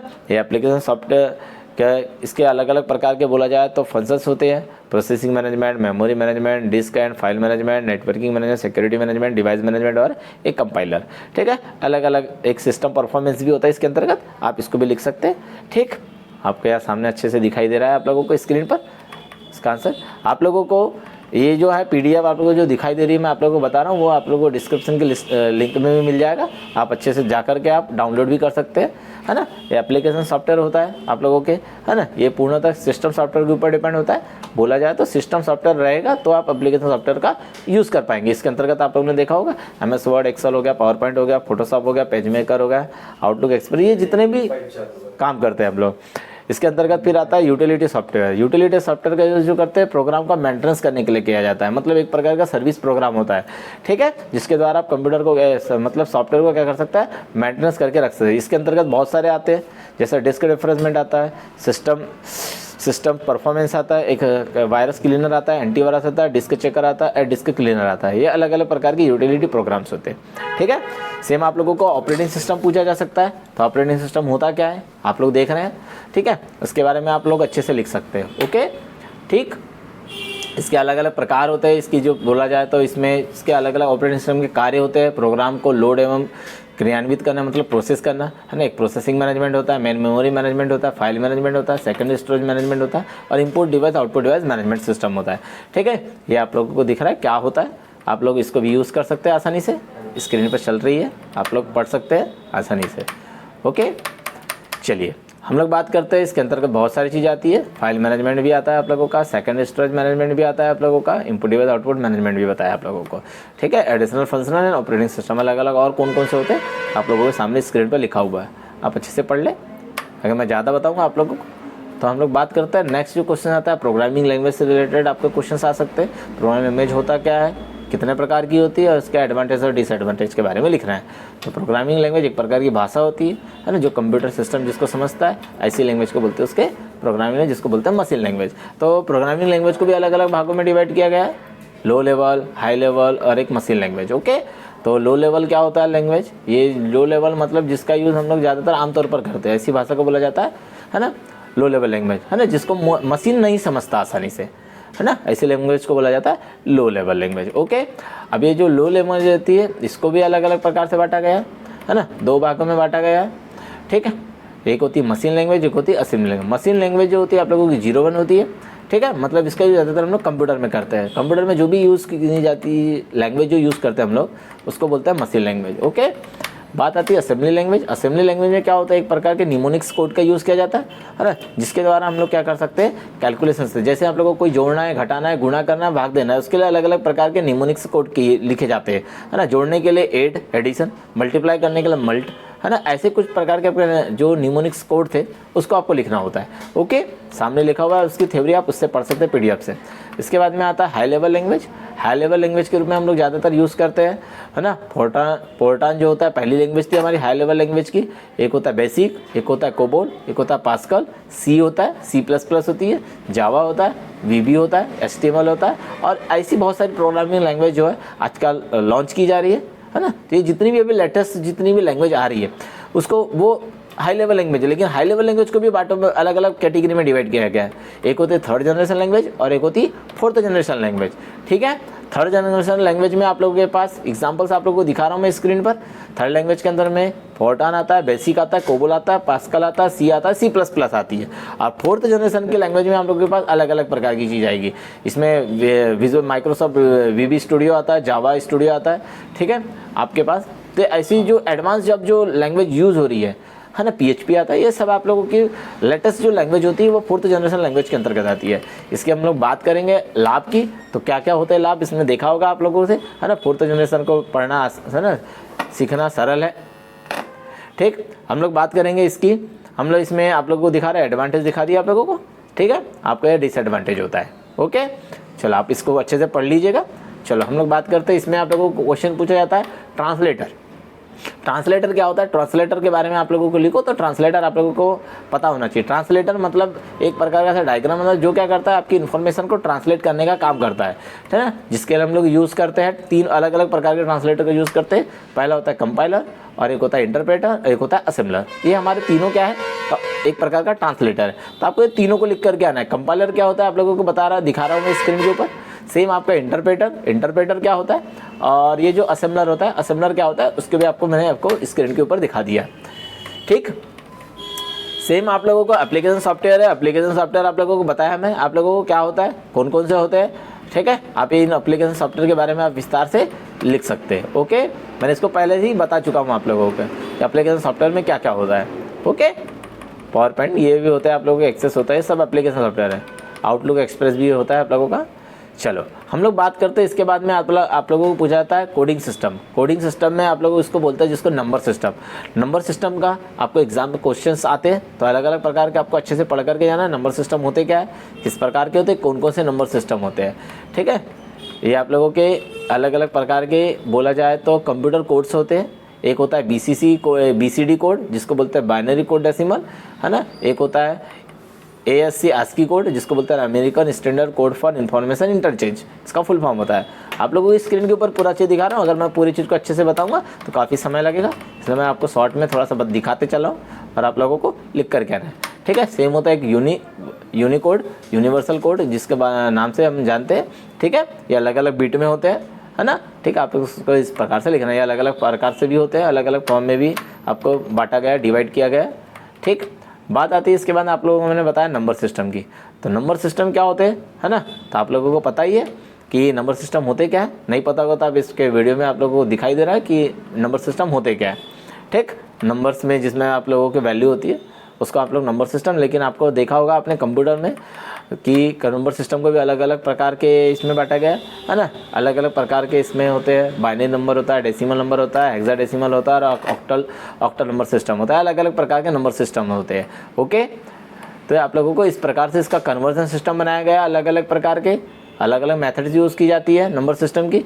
जैसे आप लोगों को देख रहा होगा स्क्रीन पर आप, decimal number to binary, binary to decimal, decimal to octal, octal to decimal और डेसिमल टू हेक्साडेसिमल और हेक्साडेसिमल टू डेसिमल। ये नंबर्स में आप लोग इसको आसानी से कन्वर्ट कर सकते हैं कुल मिला करके, ठीक है। इस प्रकार से आप इसको लिख सकते हैं पूरे विस्तार से। कुछ क्वेश्चंस भी कभी कभी आप लोगों के आ सकते हैं कि बाइनरी नंबर को डेसिमल नंबर, मतलब डेसिमल नंबर को बाइनरी नंबर में कन्वर्ट कीजिए। तो अब ये आप लोगों के मेथड्स हैं। ये काफ़ी थोड़ा सा आप लोगों ने अगर इसको प्रैक्टिकल नहीं कराया होगा तो आपसे नहीं बन पाएगा, है ना। तो आप लोगों के प्रैक्टिकल करे होंगे तो ही आप इसको करके आए एग्ज़ाम में, अन्यथा नहीं करें तो बढ़िया, कोई दिक्कत नहीं। आप थ्योरी के भी क्वेश्चंस आते हैं, आप उसको अच्छे से करके आ सकते हो, ओके। ऐसे इस प्रकार के क्वेश्चंस भी आ सकते हैं। आप लोगों को करके अगर बन रहा हो तो आप बनाएं। ये कन्वर्जन सिस्टम के क्वेश्चंस है, आप बनेगा, आपने प्रैक्टिकल किया होगा तो ही बन पाएगा, अन्यथा नहीं बन पाएगा, ठीक है। हम लोग बात करेंगे नेक्स्ट यूनिट जो होती है आपकी 5वीं यूनिट, लास्ट यूनिट है हमारी ये। इसमें जैसा ज़्यादातर आप लोगों को पूछा जाता है कम्युनिकेशन। कम्युनिकेशन होता क्या है ना। तो कम्युनिकेशन क्या होता है, एक प्रकार का इन्फॉर्मेशन का आदान प्रदान करना, ये कम्युनिकेशन कहलाता है ना। मतलब जिससे आप कम समय में आप क्या कर सकते हैं, इन्फॉर्मेशन को एक स्थान से दूसरे स्थान पर भेज सकते हैं ना। इसके लिए हम लोग देखा होगा आप लोगों ने टेलीविज़न का यूज़ करते हैं, सैटेलाइट यूज़ करते हैं, आप लोगों ने देखा होगा। कहीं भी कुछ भी चीज़ होता है तो हमें आसानी से इन्फॉर्मेशन मिल जाती, तो वो हमारा सब ये कम्युनिकेशन है ना, जिससे आप लोग इन्फॉर्मेशन का आदान प्रदान कर सकते हैं, ओके। बात करेंगे कम्युनिकेशन की प्रोसेस पूछी जाती है, तो आप लोगों को कम्युनिकेशन की प्रोसेस अलग अलग प्रकार की होती है, ठीक है। तो आप लोगों को कम्युनिकेशन होता क्या है, कम्युनिकेशन की जो प्रोसेस होती है इसमें जैसे डिलीवरी होता है, एक्यूरेसी होता है, टाइमलाइंस होता है ना। ये कम्युनिकेशन के कंपोनेंट्स है। मतलब एक कम्युनिकेशन प्रोसेस को जब बताना होता है तो आप लोगों को इस प्रकार से डायग्राम भी बनाना है कि सबसे पहले मैसेज होता है, फिर सेंडर के पास जाता है, फिर माध्यम के पास आता है, उसके बाद रिसीवर के पास, और उसके बाद में बीच में क्या होता है, प्रोटोकॉल होता है, और उसका फिर लास्ट में हम लोग क्या करते हैं, फीडबैक करते हैं, ठीक है। मैसेज क्या होता है आप लोगों को पता है, मैसेज आप लोगों को दिखा देता हूँ क्या होता है, ठीक है, आप उसको अच्छे से पढ़ लीजिए। सेंडर क्या होता है, माध्यम क्या होता है, और रिसीवर क्या होता है, ओके। इसके बाद में आप लोगों को प्रोटोकॉल, बीच में हम लोग प्रोटोकॉल होता है ना। प्रोटोकॉल का यूज़ होता है जब भी आप लोग को भी डाटा को एक स्थान से दूसरे स्थान पर भेजते हैं तो प्रोटोकॉल का यूज़ किया जाता है। आपको थोड़ा सा अच्छे से पढ़ना है। चलो हम लोग बात करते हैं टाइप्स ऑफ कम्युनिकेशन की, ठीक है।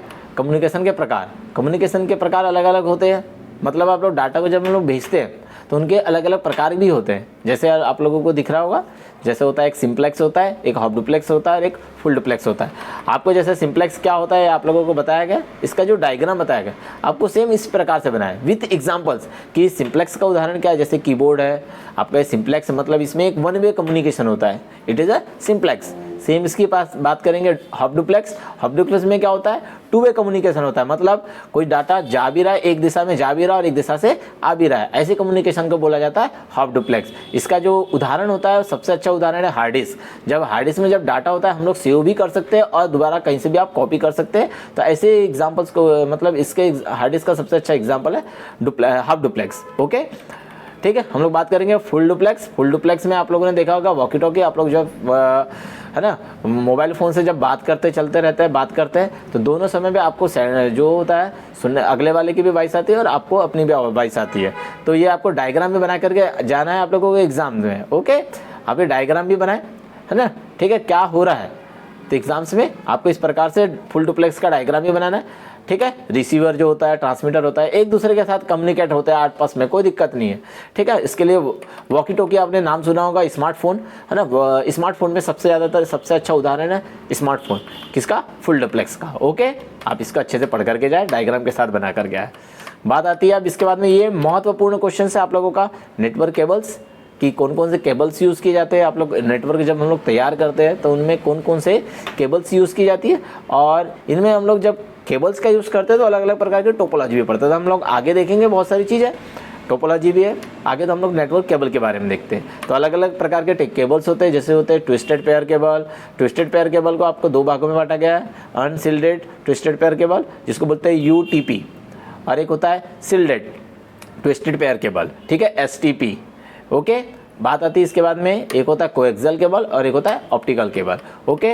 यहाँ जैसे ट्विस्टेड पेयर केबल को अलग अलग भागों में बांटा गया है। डायग्राम जैसा आपको यहाँ पर एक बनाए, कम से कम एक डायग्राम बना करके आए आप एग्जाम में, ये वाला डायग्राम बना करके आंसर में। ये नहीं बना पाएंगे तो आपको लग रहा है कठिन है तो कोई दिक्कत नहीं, आप ये डायग्राम बना के आए, ओके, ठीक है। ये कितने प्रकार के होते हैं, 2 प्रकार के होते हैं, तो आपको ये अलग अलग प्रकार के आपको बताना है, ठीक है। इसके लाभ विथ डायग्राम भी आपको रिप्रेजेंट करना है। ये कठिन डायग्राम लग रहा है ऐसा, तो आप इसका शॉर्टकट सरल डायग्राम आप बना सकते हैं एग्जाम्स में। ये जितना दिखाया गया, ये क्या लिखा है आप नहीं भी लिखेंगे तो कोई दिक्कत नहीं है, ओके। आप इस प्रकार से आप बना सकते हैं डायग्राम, ठीक है। सिल्डेड का आपको बनाए, सिल्डेड ट्विस्टेड पेयर केबल के इस प्रकार का डायग्राम बनाए। इसके नाम जैकेट, इसको जैकेट बोलते हैं, इसको ब्रांड हॉर्न या फॉइल सॉलिड बोलते हैं, इसको फॉइल सॉलिड बोलते हैं, ट्विस्टेड पेयर केबल्स बोलते हैं। ये अलग अलग प्रकार के आपको इसको बनाए। इसके लाभ, एडवांटेज, डिसएडवांटेज भी लिखना है आपको, क्या है एडवांटेज और डिसएडवांटेज। सेम आप लोगों को कोएक्सियल केबल होता क्या है, ठीक है, इसका यूज़ कहाँ होता है, ये आप लोगों को सब लिखा हुआ है, ठीक। सेम डायग्राम आपको बना करके आना है इसी प्रकार से, ओके। नॉर्मल आप ऐसा खींचते, इसको ब्लैक कर दीजिए, इसको आप क्रॉस कर दीजिए, इसको प्लेन कर दीजिए और ये नॉर्मल एक पिन निकाल दीजिए, इसको सेमीकंडक्टर, ठीक है। इस प्रकार से आप इसका डायग्राम भी बनाएं एग्जाम्स में, ठीक। इसके एप्लीकेशंस भी होते हैं, यूज़ कहाँ पर यूज़ किया जाता है। ज़्यादातर कोएक्सियल केबल का यूज़ टेलीविज़न में करते हैं, है ना। जब लॉन्ग डिस्टेंस में है, जो लोकल एरिया नेटवर्क में भी हम लोग इसका यूज़ करते हैं, ओके। आप इसको अच्छे से देखो, अब स्क्रीन पर दिखा रहा हूँ मैं, आप उसको अच्छे से पढ़ करके जाए, ओके। चलिए हम लोग बात करते हैं नेक्स्ट। हमारे पास जो होता है इसकी विशेषता आप लोगों को दिख रहा है, ऑप्टिकल केबल के लाभ क्या होता है। ऑप्टिकल केबल आपको पूछा जाता है एग्जाम्पल में, तो आपको ये ऑप्टिकल केबल होता है। ऑप्टिकल केबल में किस किस का यूज़ किया जाता है, डायग्राम आपको बना करके आना है, ठीक है। आप इसको फाइबर ऑप्टिकल, ठीक है, फाइबर होता है, ग्लास होती है और एक प्लास्टिक होता है इसमें, इसमें आप लोग यूज़ कर सकते हैं। सामने दिख रहा है, ये बहुत महत्वपूर्ण है, आपको एग्जाम्स में पूछे जाते हैं उसके, है ना, आपको इसको एडवांटेज भी पूछे जाते हैं, optical disk, optical fibre, optical cable के। ओके, डायग्राम भी बनाना है आपको एग्जाम्स में। ओके, चलिए हम लोग बात करते हैं इसके कुछ एडवांटेज डिसएडवांटेज, थोड़ा सा आप पढ़ करके जाए एडवांटेज और डिसएडवांटेज। ठीक है, आपको इसका रखरखाव कैसा होना चाहिए, इसका इंस्टॉलेशन, ये आप लोगों को बनाना है। ये क्लाइंट सर्वर आर्किटेक्चर होता है, ये आप लोगों को लगभग पूछा नहीं जाता, अगर पूछ लिया तो आप लोग थोड़ा सा हल्का सा पढ़ करके जाए कि क्लाइंट सर्वर आर्किटेक्चर क्या होता है, मतलब इंटरनेट के माध्यम से क्लाइंट्स टू सर्वर डाटा कैसे एक्सेस होता है, इसके बारे में इन्फॉर्मेशन का आदान प्रदान कैसे होता है, आप इसको अच्छे से पढ़ करके जाए। ओके, चलिए हम लोग बात करते हैं, ये क्लाइंट प्रोसेस होती है, सर्वर के बीच में जब क्लाइंट कम्युनिकेट होते हैं तो उसको बोलते हैं क्लाइंट सर्वर प्रोसेस, मतलब क्लाइंट प्रोसेस। तो इस प्रकार की ये आप लोग नहीं भी पढ़ेंगे तो चलेगा, कोई दिक्कत नहीं है। हम लोग बात आते हैं थोड़ा सा इसके नेक्स्ट, हम लोग बात करेंगे नेटवर्क पे। ठीक है, ये आप लोगों को नहीं भी पढ़ेंगे चलेगा, कनेक्टिविटी है, आप लोग इसको नहीं भी पढ़ेंगे, आपको नहीं पूछा जाता, ये आप लोग सेकंड सेमेस्टर में, फर्स्ट सेमेस्टर में नहीं है। चलिए हम लोग बात करते हैं नेक्स्ट टॉपिक, हम लोग बात करते हैं नेटवर्क की। ठीक है, ये महत्वपूर्ण क्वेश्चन है, नेटवर्क क्या होता है, नेटवर्क कौन कौन से होते हैं, कितने प्रकार होते हैं, इसकी विशेषता क्या होती है, विद डायग्राम आप लोगों को इसको बना करके आना है। ठीक है, लेन क्या होता है, लोकल एरिया नेटवर्क क्या होता है, ठीक है, इसका डायग्राम आप बनाएं, इसकी विशेषता लिखे, साथ में देखो दिखा रहा हूँ मैं आप लोगों को, आपको पढ़ करके जाना है, अगर मैं पूरा बताऊँगा तो काफ़ी समय लगेगा। ठीक है, मेन क्या होता है ना, मेट्रोपॉलिटन एरिया नेटवर्क क्या होता है, ठीक है, इसकी रेंज ज़्यादा होती है, आप लोगों को पता है, ये पूरे विश्व भर फैला हुआ रहता है। ठीक है, मेन मतलब एक 2 सिटियों के बीच में काम करता है मेन। ठीक है, और ये सिंगल एक छोटे नेटवर्क के बीच में काम करेगा, लोकल एरिया नेटवर्क। ओके, ठीक है, इसकी जो डाटा ट्रांसमिशन स्पीड होती है अधिक होती है लेन की। ठीक है, इसमें जो होता है किराए पर नहीं लेना पड़ता, इसे आप खुद ही बना सकते हैं, जिसमें डाटा क्या होता है, सिक्योर होता है। ओके, चलिए हम लोग बात करते हैं मेन की। मेन का जो होता है इसमें अब दूरियाँ ज़्यादा हो जाती है, डिस्टेंस ज़्यादा होता है, इनका यूज़ ज़्यादातर, है ना, 2 अलग अलग सिटियों के बीच में नेटवर्क को आपस में जोड़ने के लिए हम लोग यूज़ करते हैं। ठीक है, ये बताया गया है आप लोगों को सामने, आप इसको अच्छे से पढ़ें, विद डायग्राम आप बना करके आना, इसकी कुछ विशेषता बताई गई है। ठीक है, आप इसका रखरखाव कठिन होता है, मतलब है ना, इसकी स्पीड उच्च होती है। ठीक है, और ये अच्छी लंबी, मतलब आप बात करेंगे वैन का जो होता है, ये इसमें क्या होता है, लेन लोकल एरिया नेटवर्क और जो मेन होता है वाइड एरिया जो मेन होता है, इनसे मिलकर के बना होता है कौन सा एरिया नेटवर्क, वैन का निर्माण होता है। मतलब लेन और जो मेन होता है इनसे मिलकर के जब एक नेटवर्क का निर्माण होता है, जिससे निर्माण होता है आपका वैन का, वाइड एरिया नेटवर्क का। ओके, बहुत बड़ा एरिया नेटवर्क होता है, जो बहुत सारे शहर और जो देश होता है, महाशहर होता है, अलग अलग क्षेत्र होते हैं, जितने भी सबको एक दूसरे के साथ क्या होता है, जोड़ करके रखता है। ऐसी के लिए जिस नेटवर्क का यूज़ करता हूँ मैं, जिसको बोलते हैं वैन। ओके, आपके सामने स्क्रीन पे दिख रहा है क्या होता है, विद डायग्राम आप इसका बना सकते हैं, इसके कुछ विशेषताएं होती है, आप इसको पढ़ लें। ओके, चलो इसके बाद में आपको कभी कभी टिप्पणी आ सकती है, वीपीएन क्या होता है, तो वीपीएन के बारे में आप लोगों को पढ़ लेना है कि क्या होता है। चलिए थोड़ा सा आप देख सकते हैं वीपीएन के 3 मोड कौन कौन से हैं, ये आप देख ले, कोई दिक्कत नहीं है। ठीक है, अब बात आती है इसमें जो एक मेन क्वेश्चन आता है आप लोगों के लास्ट यूनिट में, टोपोलॉजी। ये टोपोलॉजी क्वेश्चंस को आपको छोड़ करके तो जाना ही नहीं, इसको 100% आपको पढ़ करके जाना है। हर बार हर साल आने वाला एक नेटवर्क और एक टोपोलॉजी आप लोगों को आता ही आता है। ठीक है, लेन मेन अच्छे से पढ़ करके जाना है, और ये टोपोलॉजी भी बहुत अच्छे से पढ़ करके जाना है। 100% आपको यहाँ से क्वेश्चन आएंगे। ठीक है, तो टोपोलॉजी क्या होती है, it is a physical structure. ठीक है, जिसको बोलते हैं फिजिकल नेटवर्क का एक प्रकार का लेआउट, कि नेटवर्क को किस प्रकार से बनाया गया है उसी को बोला जाता है उसकी टोपोलॉजी। टोपोलॉजी को भी अलग अलग भागों में बांटा गया है, रिंग टोपोलॉजी, बस topology, star topology, mesh topology और ट्री टोपोलॉजी। ठीक है, ये जैसे रिंग टोपोलॉजी जो होती है, रिंग के आकार की होती है, आपको दिख रहा है, एक गोलाकार आकृति में लगे हुए, इसमें कंप्यूटर आपस में एक दूसरे से, नोड आपस में एक दूसरे से कनेक्टेड है। ठीक है, जिससे डाटा का क्या होता है, एक स्थान से दूसरे स्थान पर डाटा क्या होता है, ट्रांसफर होता है। ठीक है, इन नोड से आपस में जुड़े होते हैं सर्किट्स, विद डायग्राम आपको बना करके जाना, साथ में इसके डीमेरिट्स और मेरिट्स भी लिख करके जाना, मतलब एडवांटेज और डिसएडवांटेज भी आपको एग्जाम में लिखना है। ओके, ये चलिए आपके एडवांटेज है और ये है इसके डिसएडवांटेज। ओके, बात करेंगे अपन बस टोपोलॉजी। ये बस टोपोलॉजी का डायग्राम है। ठीक, बस टोपोलॉजी होती क्या है, बस के रूप में होते हैं, एक सीक्वेंस रूप में जितने भी नोड्स होते हैं आपस में, जो कंप्यूटर्स होते हैं आपस में एक दूसरे क्रम में, एक समांतर क्रम में, एक सीरीज वाइज क्या होते हैं, जुड़े होते हैं आपस में, है ना, जिसके हम लोग बस टोपोलॉजी का यूज़ करते हैं। ओके, ठीक है, एक टर्मिनेटर होता है, टर्मिनेटर लास्ट पॉइंट, एक स्टार्टिंग पॉइंट होता है और एंडिंग पॉइंट होता है ना, मतलब टर्मिनेटर पॉइंट। ठीक है, एक एक ही रास्ते में इसका डाटा ट्रांसफ़र होता है, एक ही पाथ में। ओके, इसके आप लोगों को एडवांटेज देखना है कि एडवांटेज क्या होता है और इसका डिसएडवांटेज भी आपको लिखना है। सेम हम लोग बात करेंगे स्टार टोपोलॉजी की। ठीक है, स्टार टोपोलॉजी होती क्या है? इसमें जो होता है एक होस्ट कंप्यूटर होता है ना, जिसके द्वारा आप लोग को क्या जो होता है, जितने भी कंप्यूटर होते हैं वो आपस में एक दूसरे से जुड़े होते हैं। ओके, चलो हम लोग बात करेंगे इसके कुछ एडवांटेज भी होते हैं, तो मतलब इसके कुछ लाभ होते हैं। कौन कौन से लाभ होते हैं आप लोगों को बता दे रहा हूँ मैं आप लोगों को। ओके, चलिए हम लोग इसके कुछ डिसएडवांटेज भी होते हैं, तो डिसएडवांटेज है। ठीक, इनके डिसएडवांटेज कम होते हैं, है ना। अब जैसे बात करेंगे मैश टोपोलॉजी। मैश टोपोलॉजी क्या होता है? इसका आपको डायग्राम भी बना करके, आपको ये डायग्राम जो बता रहा हूँ मैं आप लोगों को, उसको बना करके बनाना एग्जाम में। शॉर्ट में बनाया, कंप्यूटर को ऐसा पूरा कंप्यूटर ने बनाया, ऐसा डब्बा बना करके ऐसा कंप्यूटर बना दे, पीसी आप ऐसा भी बना सकते हैं। टाइम लग ज़्यादा वेस्ट नहीं करना है आपको एग्जाम्स में। ओके, तो मैश टोपोलॉजी क्या होता है? इसमें जो होते हैं आपस में जितने भी कंप्यूटर होते हैं एक दूसरे से क्या होते हैं, कनेक्ट होते हैं। पूरे कंप्यूटर एक दूसरे आपस में, इससे जो डाटा ट्रांसफर, कहीं से भी डाटा, इसके सिग्नल कभी भी वीक नहीं होते। आप कोई ना कोई नेटवर्क से आपस में क्या होते हैं, जुड़े होते हैं, इसलिए इसका यूज़ करते हैं मैश टोपोलॉजी का। ठीक है, सेम उसी प्रकार से आपका ट्री टोपोलॉजी होती है। ट्री टोपोलॉजी में आप लोगों के पास में रूट होता है और एक है ना, एक रूट, एक मैन होता है आप लोग को, जिसको बोलते हैं एक नेटवर्क होता है जो आपस में है ना ट्री के फॉर्म में बना होता है। ठीक है, इसमें पेरेंट होते हैं और एक चाइल्ड होते हैं, अलग अलग प्रकार से। इसकी आप लोगों को बताया गया, डायग्राम भी आपको बताया गया। ये आपको सारे कंप्यूटर एक दूसरे से क्या होता है, इसमें जुड़े होते हैं। इसके एडवांटेज और ये उसके डिसएडवांटेज। ओके, चलिए हम लोग बात करते हैं इसके कुछ लैन के कुछ कंपोनेंट्स, है ना। लैन नेटवर्क या जो इट्स कंपोनेंट्स कौन कौन से होते हैं, तो इसके आप लोगों को पता होना चाहिए। नेटवर्क क्या होता है आप लोगों को बताया है। सेम आप लोगों को नेटवर्क के बारे में लिखना है, नेटवर्क क्या होता है और उसके बारे में। ठीक है, आपको लेन क्या होता है आप लोगों को विस्तार से बताना है, डायग्राम भी बनाना है आप लोगों को। मैंने पहले ही बता दिया आप लोगों को ये चीज़। ठीक है, उसकी कुछ विशेषता होती है, आपको विशेषता भी लिखनी है।